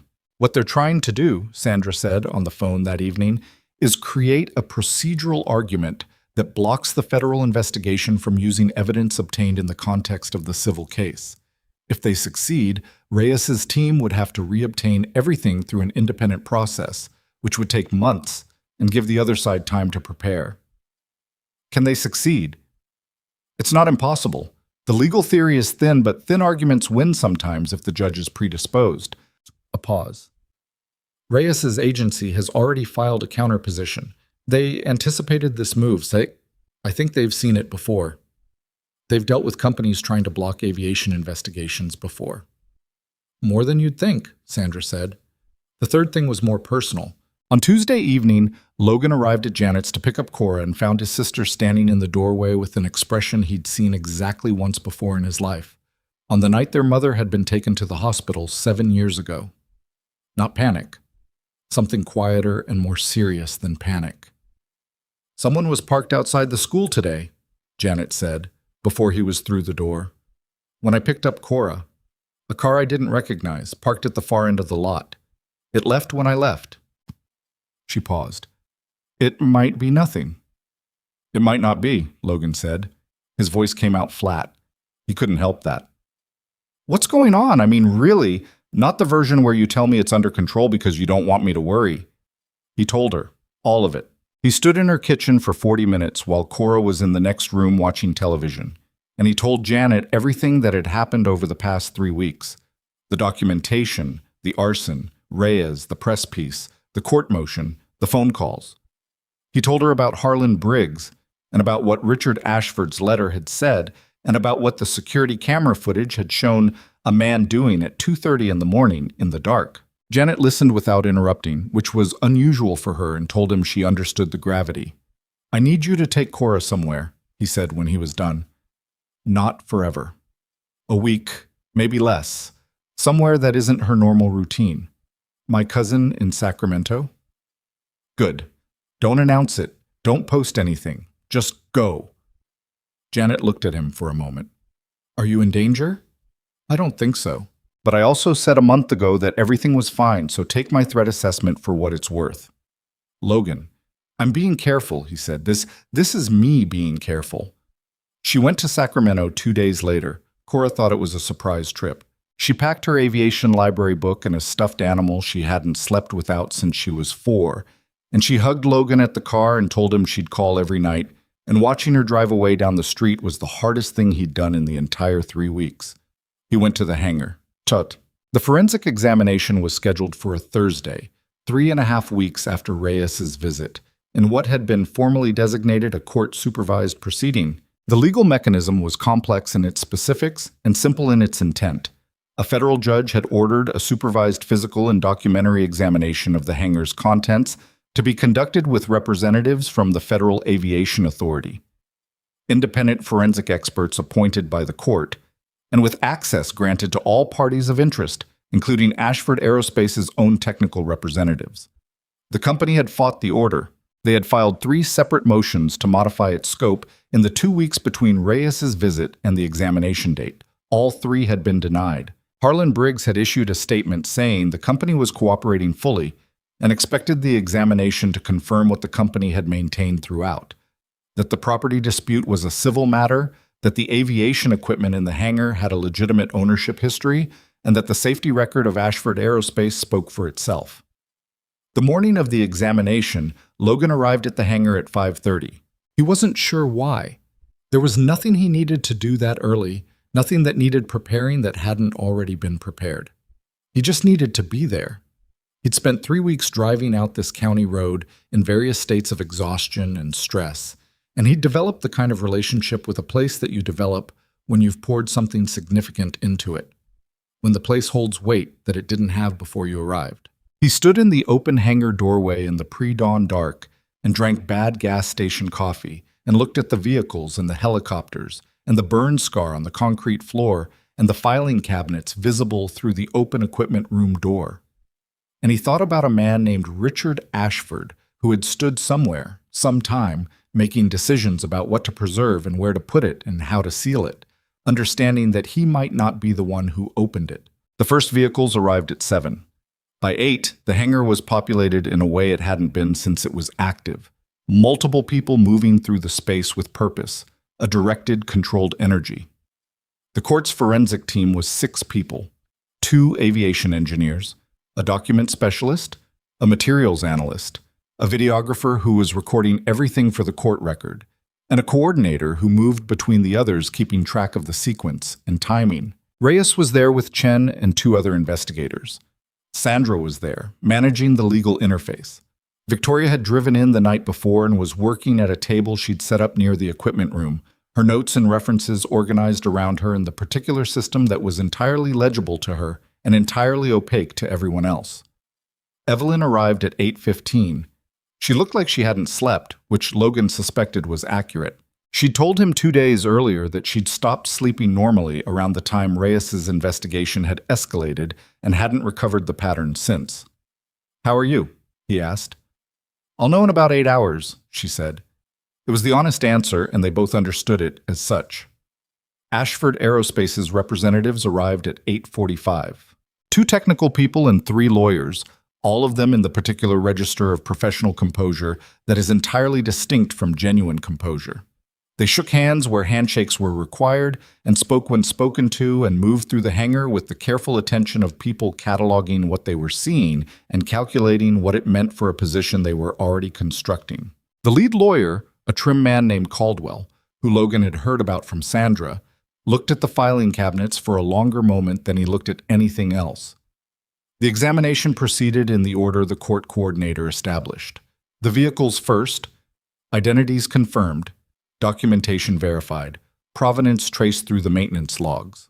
The court's aviation engineers worked alongside Victoria, and the interaction between them had the specific productive friction of experts who don't entirely agree but who respect the quality of each other's work. By early afternoon, they reached the critical materials: the sealed company document, the USB drive, Richard Ashford's letter, the GPS records, and the internal correspondence files that had been extracted and cataloged from the filing cabinets over the preceding weeks. The letter was read into the court record by the document specialist. He read it in a flat, professional voice that gave it neither drama nor dismissal, just words in the order they had been written by a man who had believed, when he wrote them, that they might matter to someone someday. Caldwell's face during the reading was the most informative thing Logan had seen in 3 weeks. The video files were reviewed last. The first 3, the technical recordings, were processed by the court's aviation engineers in consultation with Victoria, and the outcome of that consultation was not a surprise to anyone who had read Victoria's formal assessment.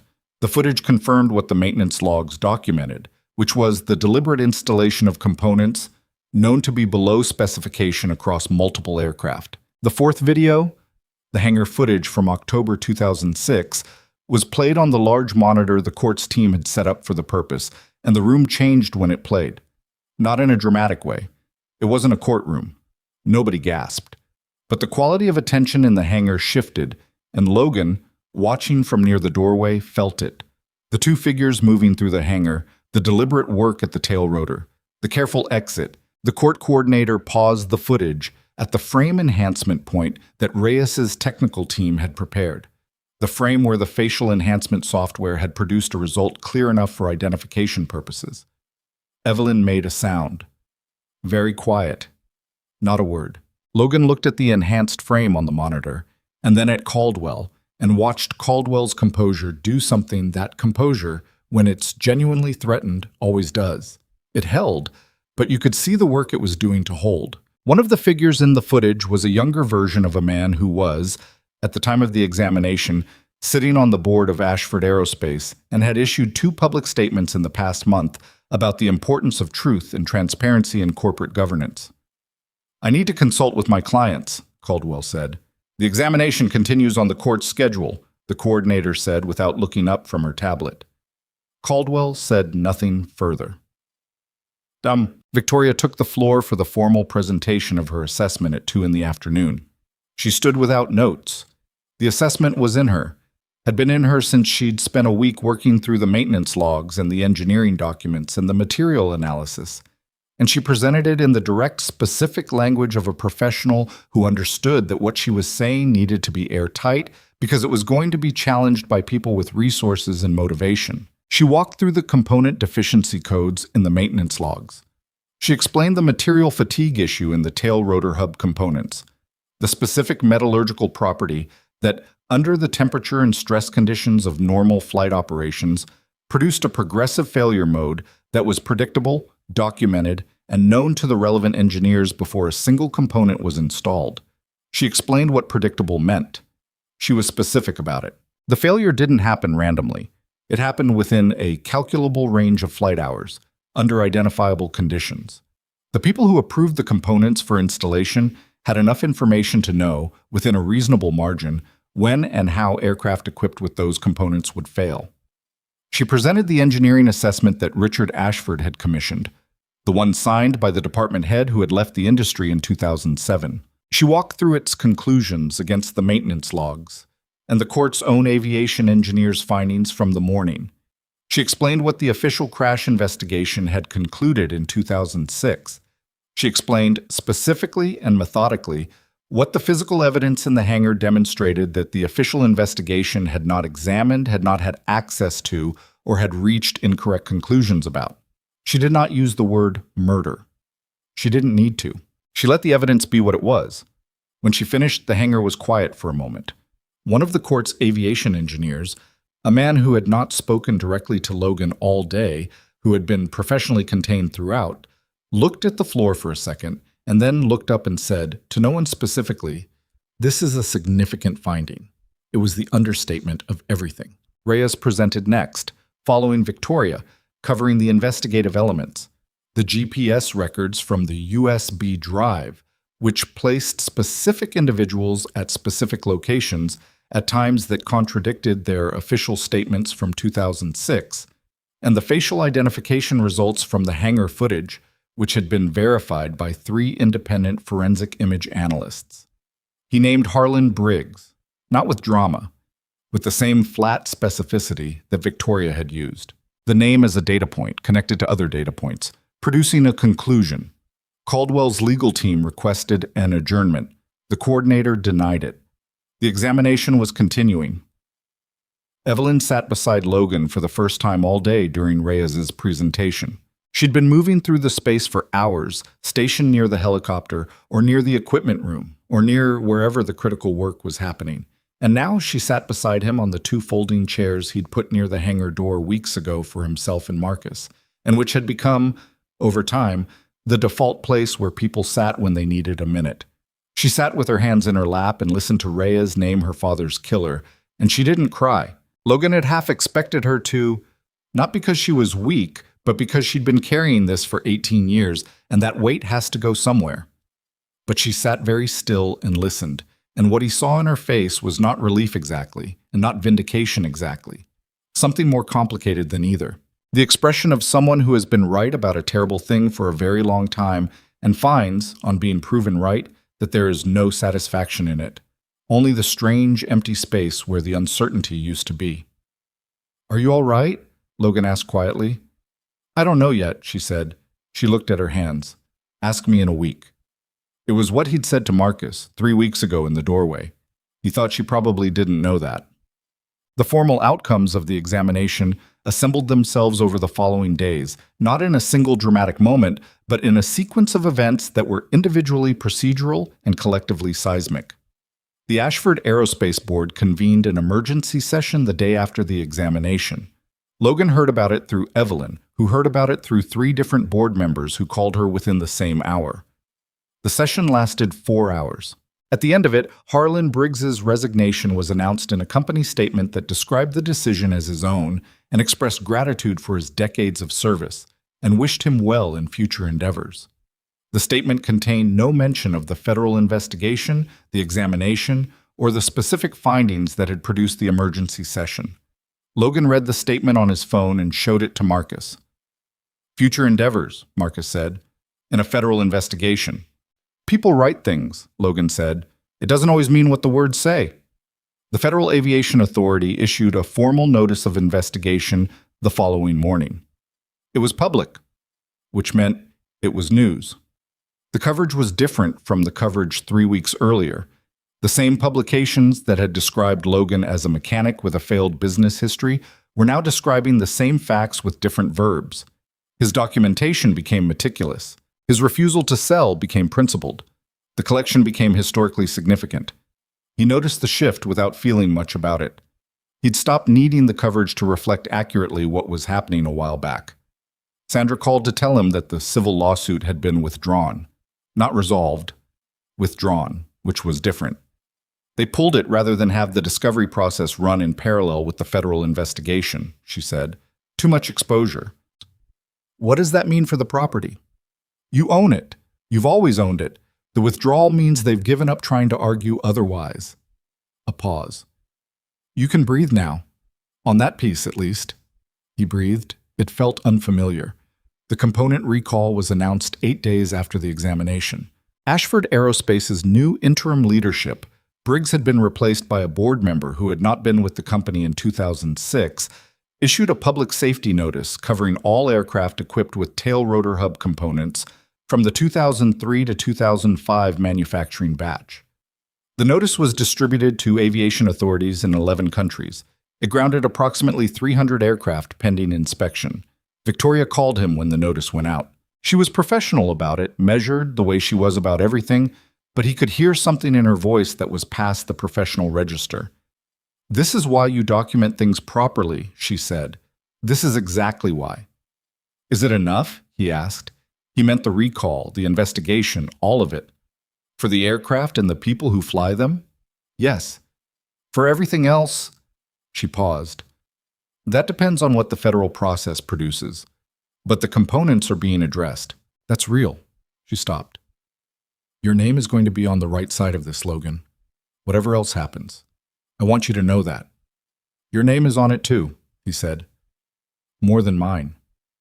Different ways, she said. Both matter. The formal examination inside the hangar concluded on a Friday afternoon. The court coordinator's team packed their equipment, and the videographer coiled his cables, and the forensic specialists carried their cases back to their vehicles. And by 4 o'clock, the hangar was emptied of official personnel and contained only the people who had been in it from the beginning.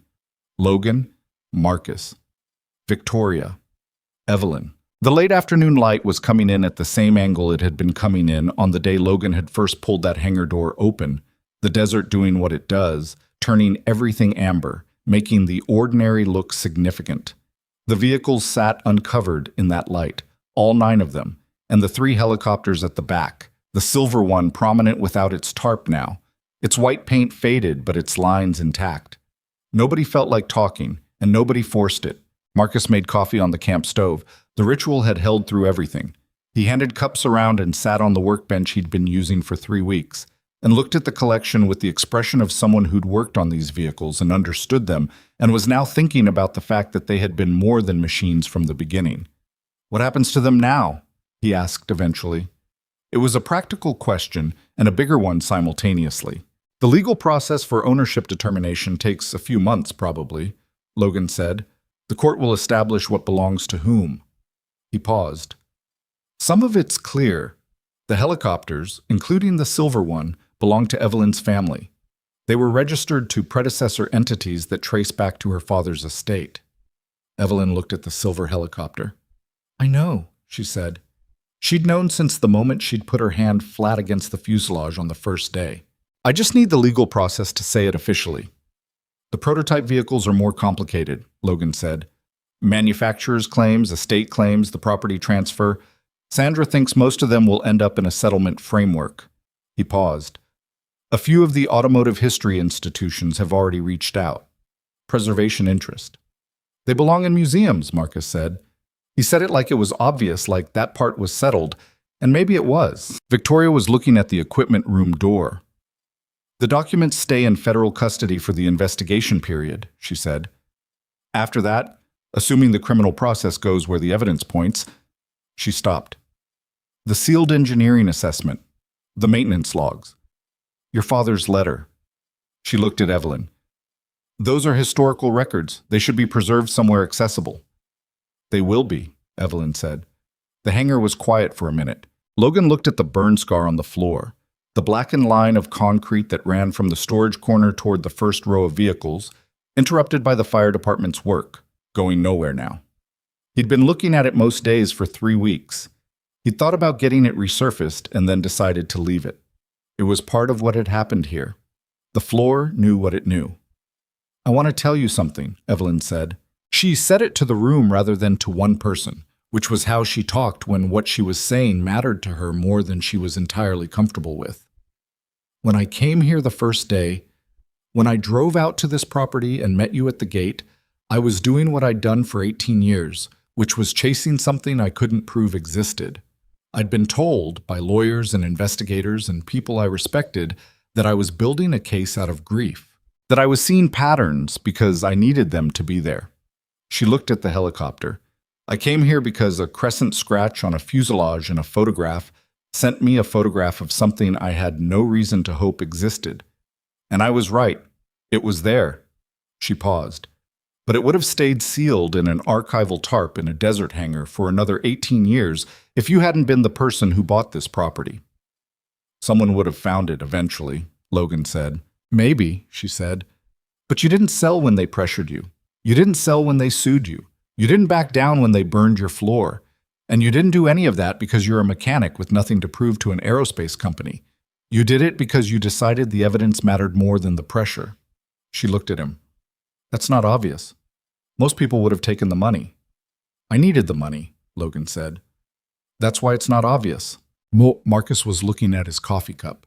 Victoria was looking at the floor. Nobody jumped in, which was correct. "Your father built this," Logan said finally. "He put it together and he preserved it and he trusted it would get found. I just opened the door." "You kept it open," she said. "That's different." He didn't argue with that. Outside, the desert was cooling as it always did in the late afternoon, the temperature dropping faster than felt reasonable after the day's heat, the sky going from white to blue to the beginning of something else. A truck moved on the highway somewhere. Logan had been listening to that highway for 3 weeks.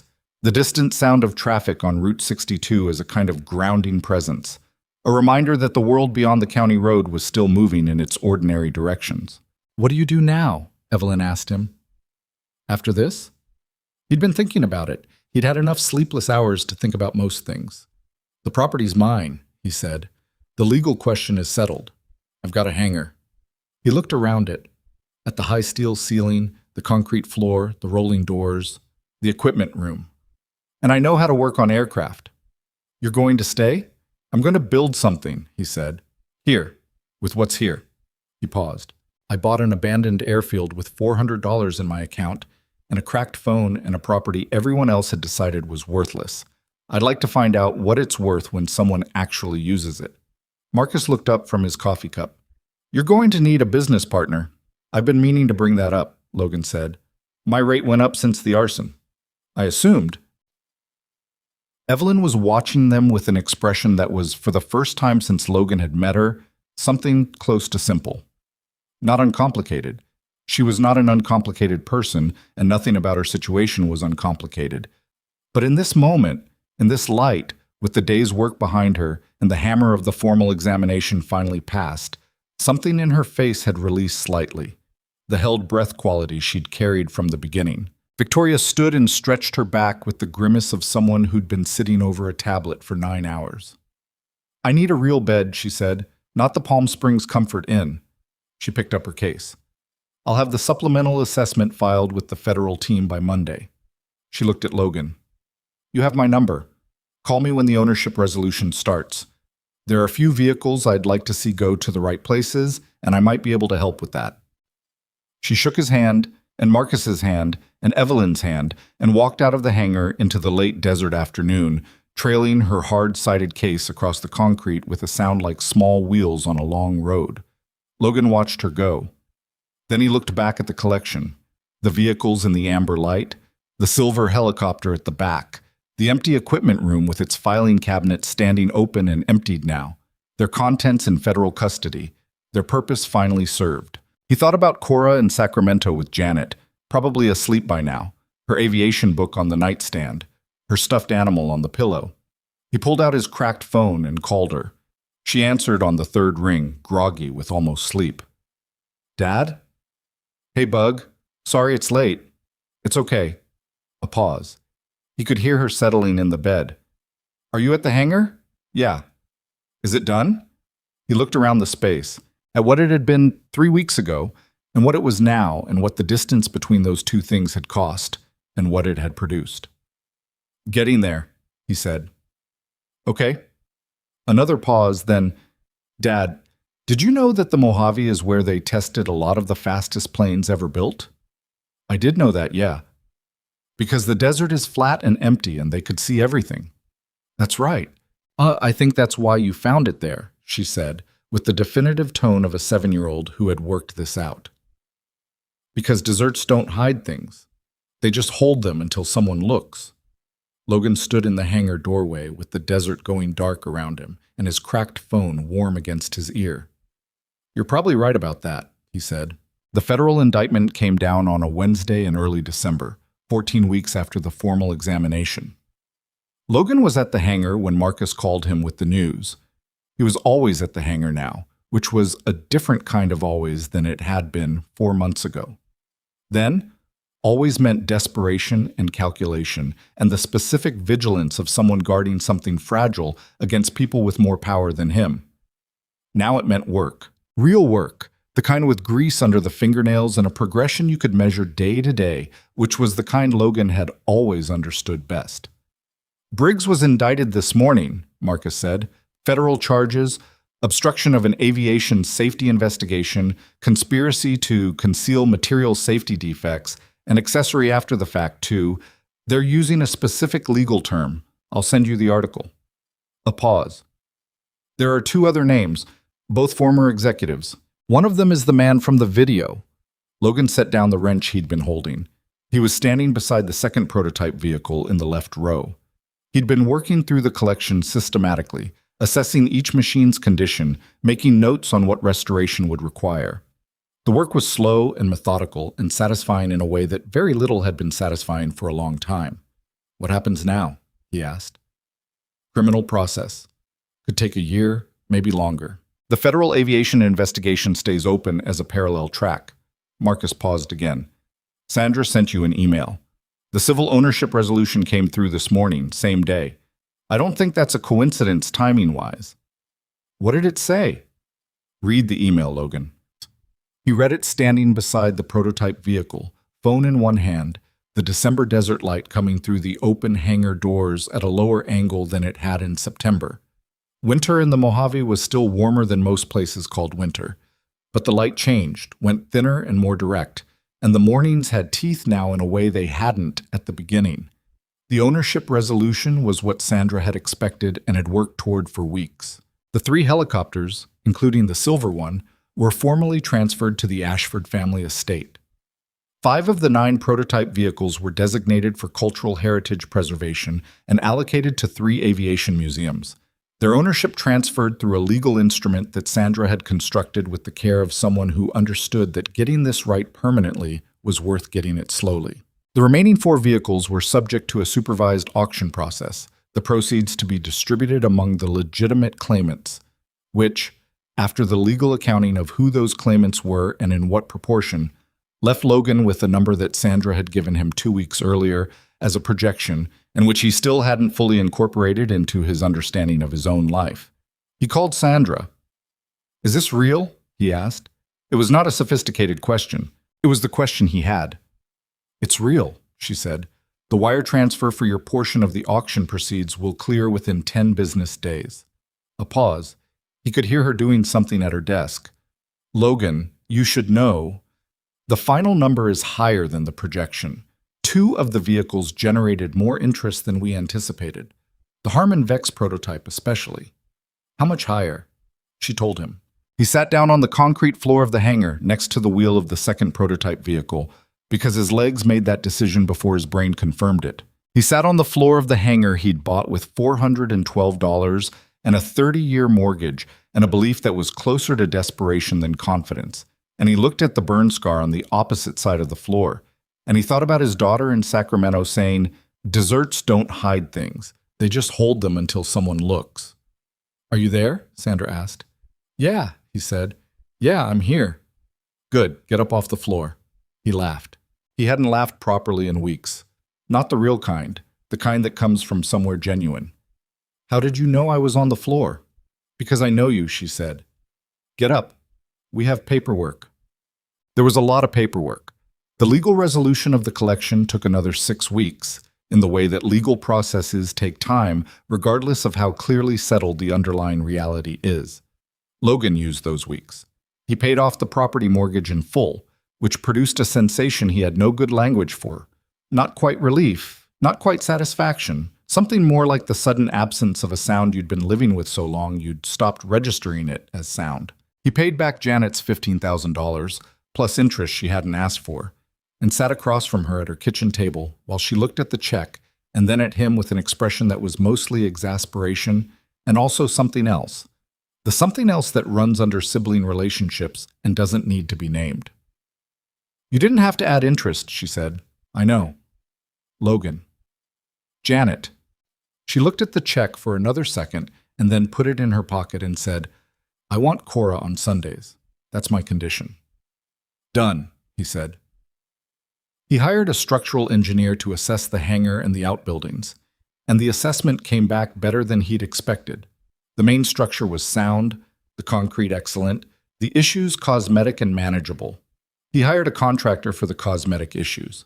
He had the gate replaced, a real gate this time, and a proper security system installed by a company whose crew he was present for during every hour of the installation. Marcus moved his tools to the hangar permanently in November. He did it without ceremony, which was characteristic. One morning, Logan arrived and Marcus's toolboxes were there, arranged along the wall near the equipment bay with the same organization Marcus brought to everything. They didn't discuss the business arrangement formally for another 2 weeks. When they did, it took 40 minutes over coffee on the folding chairs that were still in their spot near the hangar door. And the essential terms were the result of 2 people who had known each other for 12 years and trusted each other's judgment rather than two people negotiating adversarially. Mercer Desert Aviation. Marcus had suggested keeping it simple. Webb Mercer, Logan had said. No, Marcus said. It's your property, your name on the deed, and it sounds better. He paused. I'll put my name on the invoice header.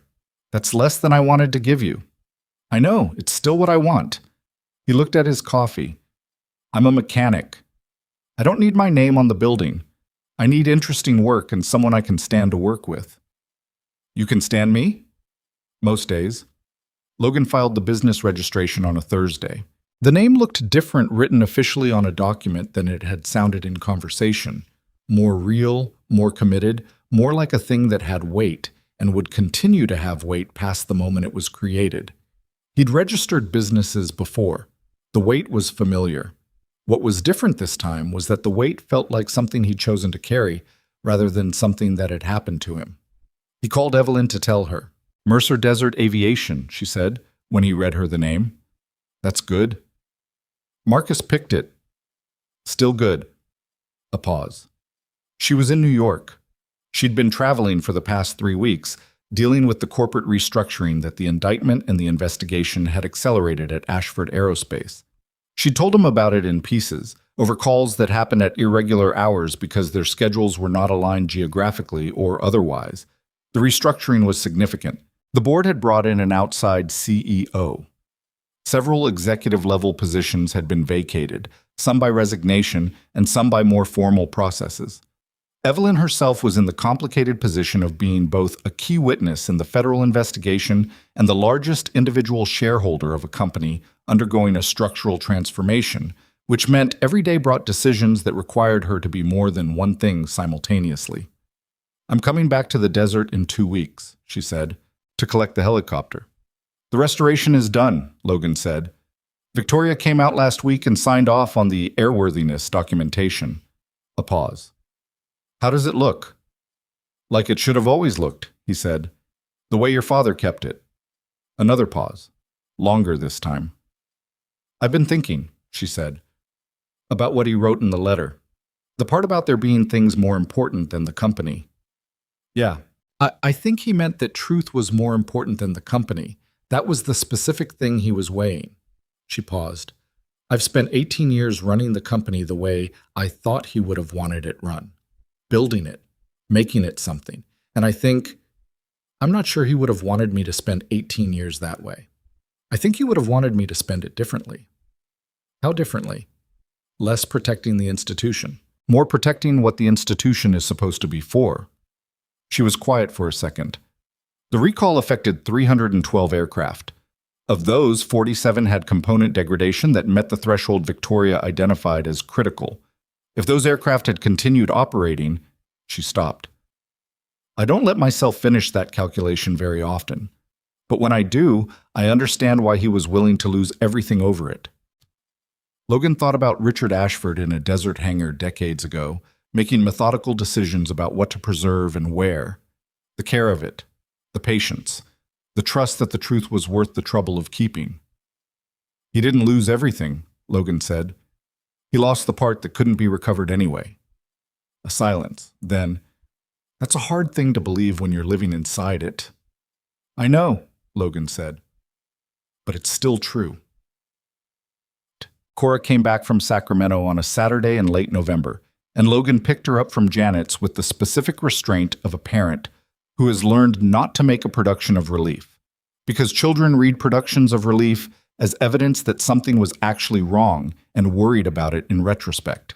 He hugged her at the car and she hugged back with the full-body unself-consciousness of a 7-year-old who had not yet learned to moderate the expression of things she felt, and he held on for an extra second that she probably noticed and didn't comment on. Can we go to the hangar? She asked, before they'd reached the end of Janet's street. I figured we would. I want to see the helicopters. I know you do. She was quiet for a moment, watching the passing streets. Then, is everything okay now? He considered the question with the seriousness it deserved. Getting there, he said. A lot of it is okay. Some of it is still being figured out. The bad people, she said. Are they in trouble? Yeah, they're in trouble. She absorbed this. Good, she said, with the simple conclusiveness of someone who had not yet encountered the complications that make good and bad porous categories. And Logan did not complicate it for her, because she was 7 and there was time for complications, and right now good was the correct and sufficient word. At the hangar, she went directly to the silver helicopter. She stood in front of it for a full minute without saying anything, which was unusual for her. Logan stood back and let her look. The restoration had taken 3 weeks of careful work: cleaning, paint touch-up, mechanical inspection, the specific detailed attention that Victoria had provided in her assessment and that Logan had executed with Marcus's help, and 2 aviation restoration specialists whom Victoria had recommended and who had worked with the focused pleasure of people given an unusual and important task. The helicopter was white again, really white, not the faded chalky white of long storage, but the original color recovered and stabilized. The crescent-shaped scratch was still there. Logan had asked Evelyn whether to address it, and she'd said without hesitation, "Leave it." The interior was clean and documented, and the mechanical systems had been assessed as serviceable. It was ready to fly. Cora reached out and touched the fuselage with 2 fingers, lightly, the way she touched things she considered important. "Is this the one?" she asked. "Yeah," Logan said. "That's the one." She looked at the crescent scratch. "What does that mean?" "The mark?" "Someone made it a long time ago," Logan said, "to identify it, so it could always be found." She considered this. "Like a name?" "Something like that." She nodded, satisfied with that, and moved on to examine the other helicopters with the systematic interest of someone who had recently read extensively on the subject and was now applying that reading to physical reality. Logan watched her move through the hangar, past the vehicles, most of them gone now to museums or auction, the space larger and emptier than it had been at its fullest point. And he thought about what the hangar had been and what it was becoming, and the distance between the two, which was not as large as he'd once imagined it would need to be. He'd had a conversation with a vintage aircraft magazine the week before. They wanted to do a piece on the collection and its discovery and the restoration of the silver helicopter. He'd agreed, with conditions about what could be included and what couldn't while the federal investigation was ongoing. The editor had been understanding. He'd also had a call from a documentary filmmaker who'd heard about the case and wanted to discuss a project, which Logan had deferred with the specific politeness of someone who wasn't ready for that conversation yet and wasn't sure when he would be. What he was ready for was what was in front of him: the hangar, the work, the particular satisfaction of machines made whole again. Evelyn arrived on a Friday morning in mid-December, driving herself this time. No security, no SUV, just a rental car she'd picked up at the Palm Springs airport. Logan was in the equipment room when he heard the gate, and he came out to meet her. She looked different from the first day she'd come through that gate. He noticed it in the specific way you notice change in someone when the change has been gradual, and you've been watching it happen in real time. She looked less like someone carrying weight they were managing, and more like someone who had set a weight down and was still adjusting to the different way their body moved without it. Not lighter, exactly. More settled. More like herself, though he'd only known her for a few months and couldn't entirely claim to know what that meant. "The helicopter is ready," he said. "I know, you told me." She looked at the hangar. "I wanted to see the space first, before I take it." They walked in together. The hangar was quieter, with the collection mostly gone. The remaining vehicle was a single prototype that was pending final transfer to an aviation museum in Ohio, still in its spot under a partial cover while the transfer paperwork was finalized. The 3 helicopters were at the back. The silver one was closest to the center, where Logan had moved it for the restoration work. Evelyn walked to it. She put her hand on the fuselage the way she had on the first day, palm flat, and held it there. Logan stood back at the same distance he'd kept on the first day, for the same reason. She was quiet for a while. "My father flew this himself," she said. "He had a license from when he was 23. He used to fly out to the Nevada test sites when he wanted to see the work in person instead of reading reports." She paused. "He said he could understand something differently from the air than from the ground, that the altitude changed what you could see." "You fly?" Logan asked. "I have a license. I haven't flown in about 4 years." She looked at the rotor assembly. "I think that might change." Victoria signed off on the airworthiness. "It's not just cosmetically restored, and it's actually flyable." I know, I read the assessment. She turned and looked at him. You did this right. The whole thing. The documentation, the legal process, the investigation, all of it. You did it the way it needed to be done, which meant doing it slowly and carefully when every instinct probably said to move fast. I moved fast plenty, he said, when it was right to, and carefully when that was right. She paused. I've been in corporate environments my whole professional life, Logan. I know what people do when they're under pressure and there's money involved. I know what the easy moves are and what they cost. What you didn't do is as significant as what you did. He looked at the floor, at the burn scar, still there, still visible from across the hangar. He'd had the concrete around it sealed to prevent further degradation, but he'd left the scar itself. He'd made that decision weeks ago and hadn't revisited it. Your father made it possible, he said. He built the case. He preserved the evidence. He trusted that someone would eventually find it and do something with it. All I did was not sell. I know what you think, she said. I'm telling you what I see. He didn't argue with it. They stood in the hangar in the December morning light, and outside the desert was doing its winter thing.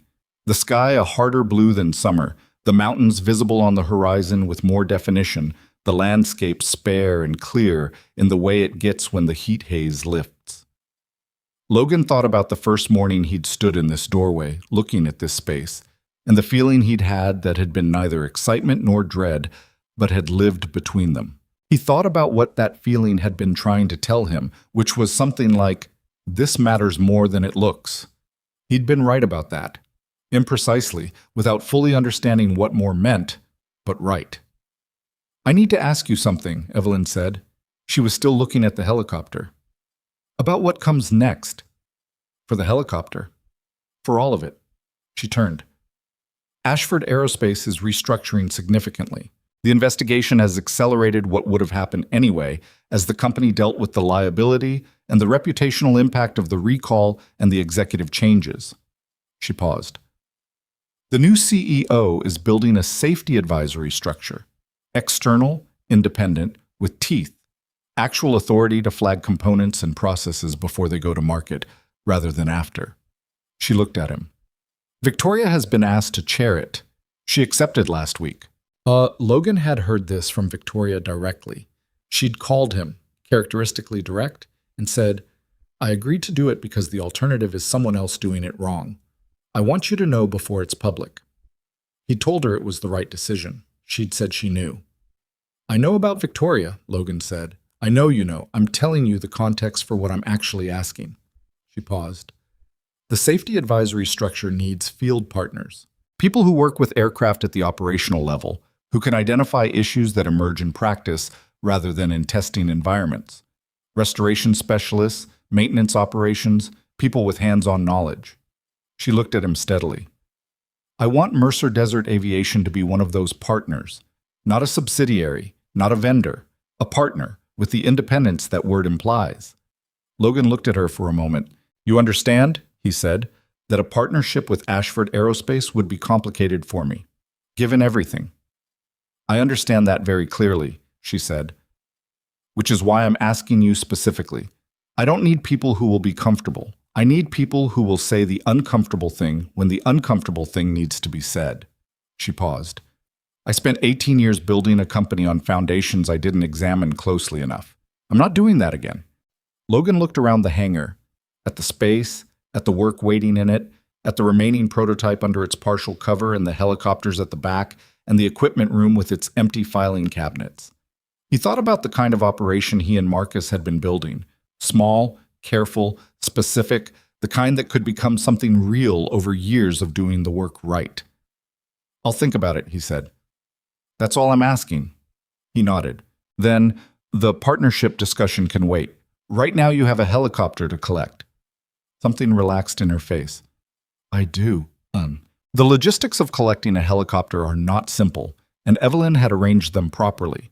A transport crew was coming in the afternoon to prepare the aircraft for its flight, and she'd arranged hangar space in Nevada where it would be stored during a final systems check before she flew it herself for the first time. But she'd arrived in the morning specifically to have the time before the crew came, which Logan understood was the real reason for the early arrival. He left her alone with it for a while. He went to the equipment room and sat at the work table he'd set up there, where his business records lived now, in the place where Richard Ashford's preserved documents had lived for 18 years. He made notes on the Ohio transfer paperwork. He responded to an email from the Aviation Museum's curator, who had questions about the prototype's documentation history. He drank bad coffee and looked at the empty filing cabinets, which he'd kept because the room felt wrong without them, and because he hadn't decided yet what to do with them. Marcus arrived at 10, as he usually did. "She here?" he asked, setting down his bag. "With the helicopter," Logan said. Marcus made coffee. Better coffee, because he'd brought his own equipment weeks ago and had stopped pretending Logan's gas station approach was acceptable and sat across from Logan at the work table. "How does it feel?" Marcus asked. He meant the whole thing. The indictment, the resolution, the business, the space. The question covered too much to answer specifically. "Strange," Logan said honestly. "Like when you've been working on a difficult repair for a long time and you finally get it right and you know it's right, but you keep checking because you can't fully believe you're done. When do you stop checking? When you work on something else long enough that you forget to check." Marcus drank his coffee. "I've been looking at 3 aircraft inquiries that came in this week," he said. "One vintage Cessna from a collector in Arizona, one turbine conversion job that's going to take most of the spring, and something I want to get your read on. A Mojave restoration specialist is looking for a partner on a project that's too big for one shop." He paused. "The scale of the turbine job especially, we'd need to bring in one more person. You have someone in mind?" "The younger of the 2 restoration specialists who worked on the helicopter. She's been asking." Logan thought about it. "Set up a conversation." "Already did. She's coming Thursday." This was Marcus. Decisions made at the right pace, things arranged without drama, the work moving forward through the regular application of competence and follow-through. Logan had been watching him operate this way for 12 years and still found it quietly remarkable, the way you find remarkable things that are real rather than performed. "The turbine job is in the spring," Logan said. "That gives us time to establish the shop properly before the workload gets heavy." "That was my thought." "And the Arizona Cessna?" "That one's interesting for a different reason. The collector, older guy, retired pilot, says it belonged to his instructor, who flew it for 40 years. He wants it restored to its original configuration, not updated. Airworthy, but exactly as it was." Marcus looked at his coffee. "I thought you'd like that one." Logan did like it. Something in the description, 40 years, original configuration, exactly as it was, reached him in the specific way that stories about machines and the people who kept faith with them always reached him. And he thought about why that was. And he understood that it had something to do with what this hangar had shown him about what faithfulness costs and what it produces. "Take the Cessna," he said. "Done." The transport crew arrived at 2 in the afternoon and spent 90 minutes preparing the helicopter for movement. Logan watched the process from the doorway. Professional, methodical, experienced.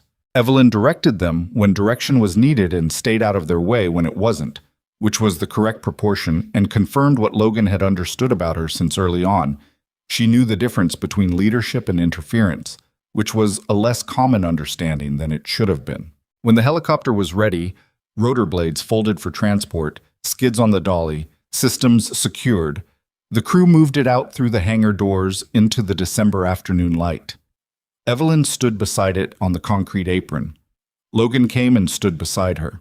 The helicopter was white in the winter light, cleaner and more distinct against the desert background than it had looked inside the hangar. The crescent scratch was visible from here if you knew where to look, a small, dark line on the tail section, permanent. "My father would have liked you," she said. She said it without looking at him, looking at the helicopter.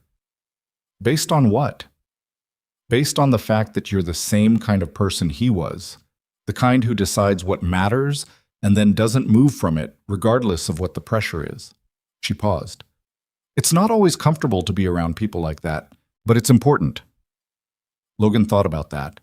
He thought about whether it was true, whether he'd been decided and unmovable, or whether he'd been scared and stubborn and unable to identify an exit that felt acceptable. The difference between principled and simply unable to back down was a fine one. He'd been some combination of both. Probably most people were. "He was trying to protect people," Logan said. That's what the letter says, underneath everything else. He found out people could get hurt, and he couldn't make himself not act on it. Yes, she said. That's not complicated, it's just hard. She was quiet for a moment. I used to think the reason he was willing to risk so much was that he was exceptionally brave, more than ordinary people. She looked at the helicopter. But I don't think that anymore. I think he was scared and he did it anyway, and the difference between that and not doing it was just that he cared more about the right thing than about what the wrong thing might do to him. She paused. That's not exceptional. It's available to anyone. Most people don't know that, Logan said. Most people are told they're not the kind of person who does things like that, she said. You weren't. Or if you were, you didn't listen. He thought about the $412, the cracked phone, the 30-year mortgage signed in a gas station parking lot with the engine of a semi-truck running 20 feet away. The feeling in his gut in those early days that was not confidence and was not certainty, but was something more durable than either. A kind of refusal to accept that what was in that hangar could be allowed to stay buried. I just opened the door, he said. Logan? She turned and looked at him directly. You keep saying that. I need you to stop saying that. He looked at her. You bought the property, she said. You refused to sell. You brought in the right people. You held the space while someone tried to burn it down. You documented everything correctly and moved at the right pace, and you kept the chain of custody clean enough that a federal case can be built on it. She paused. That's not opening a door. That's building a room. He was quiet for a second. All right, he said. All right, she agreed. The transport crew was waiting at a respectful distance. The afternoon was going golden, the desert light doing its thing, making the ordinary significant in that specific way Logan had stopped being surprised by and started just accepting as a feature of the landscape. I'll be back, Evelyn said, not just for the partnership conversation. In general. She looked at the hangar. There's something about this place. The altitude, Logan said. You said your father could see things differently from the air. I think this is the ground version of that. The desert takes everything away that isn't necessary. She looked at him. Something in her expression was quiet and real and didn't need to be labeled. Take care of the place, she said. That's the plan. She walked to the helicopter. The crew moved when she approached. She put her hand on the fuselage one more time, the flat palm, the same gesture as the first day, and held it there for just a second, and then stepped back and let the crew do their work. Logan stood in the hangar doorway and watched the whole process. The helicopter moved across the concrete apron, loaded with professional efficiency onto the transport, secured for the road. Evelyn got in the rental car she'd follow in. She rolled down the window. Call me about the partnership when you're ready. Give me a month, he said. Take 6 weeks. You're going to be busy. She pulled forward. The transport followed. Logan watched them down the county road until the dust settled and the road was empty and the sound of the engines had been absorbed by the desert. Cora came to the hangar that evening with Janet, which was a Sunday arrangement in practice, even though it was a Friday, because Janet had driven her out without being asked when Logan had mentioned that the helicopter was leaving today. His sister had her own understanding of what things meant to him, built from 4 decades of proximity, and she'd acted on it without being asked, which was the kind of practical love that he didn't always acknowledge and should have more often. Cora stood where the silver helicopter had been. The space it had left was visible, a slightly cleaner patch of concrete where the aircraft had stood, a perfect negative impression of something that had been present for months. She stood in the middle of it and looked up at the hangar ceiling and then at the back of the hangar where the other 2 helicopters still stood, pending their own transfer processes. It's gone, she said. Yeah. To the right person? Yeah, to the right person. She looked at the clean patch of floor, 7 years old, with the particular quality of attention that meant she was processing something that mattered to her. Logan watched her and didn't rush her. Dad, she said eventually, when something's hidden for a really long time and then it's found, and then it goes to where it belongs, is the story over? He thought about that, about what over meant when you were talking about consequences that spread outward from a single point across decades and lives and aircraft in 11 countries. About what over meant for Evelyn going back to a restructured company with a different foundation than it had before. About what over meant for Richard Ashford's name, which was now in the record as something other than it had been, officially, permanently, provably other. About what over meant for him, for the hangar, for the business, for the shape of the next year and the year after that. No, he said, I think it's just beginning. Cora considered this with the seriousness she gave to answers she was going to keep. Then she nodded, like it made sense, like it was the answer she'd expected. Janet put her arm around Logan's shoulder briefly. One of her characteristic gestures, short and unannounced and entirely sufficient. She didn't say anything, neither did he. The three of them stood in the hangar in the December light, in the space where the silver helicopter had been, and outside the desert was doing what it always did, holding whatever was given to it, patient and indifferent and vast, waiting for people brave enough or desperate enough or simply stubborn enough to go looking for what it kept. Logan looked at the burn scar on the floor, at the empty filing cabinets, at the clean patch of concrete where the helicopter had stood. He thought about a man who had sealed the truth in a desert and walked away from it because he ran out of time, trusting that the desert would hold it until someone came. He thought it held. He thought we came. He thought about his daughter wanting to be a pilot. And the Mojave, where the fastest aircraft ever built, had been tested because the desert was flat and empty and you could see everything. And he thought that maybe that was what the desert was for, not hiding, not forgetting, but clarifying. Stripping away what wasn't essential until what remained was exactly what it was and nothing else. The truth hadn't survived 18 years in a desert hangar because it was exceptional. It had survived because someone cared enough to preserve it, and then someone cared enough to find it, and then someone cared enough to not walk away from it when walking away would have been easier and safer and financially advantageous and entirely understandable. The chain of that caring, from Richard Ashford to Logan Mercer, to everyone who had stood in this hangar and done the work, was not a remarkable thing. It was an ordinary thing done consistently. It was what ordinary people could do if they decided that what was true mattered more than what was convenient. That was the part that nobody told you when they told you stories about justice being served. It's not served by exceptional people doing exceptional things.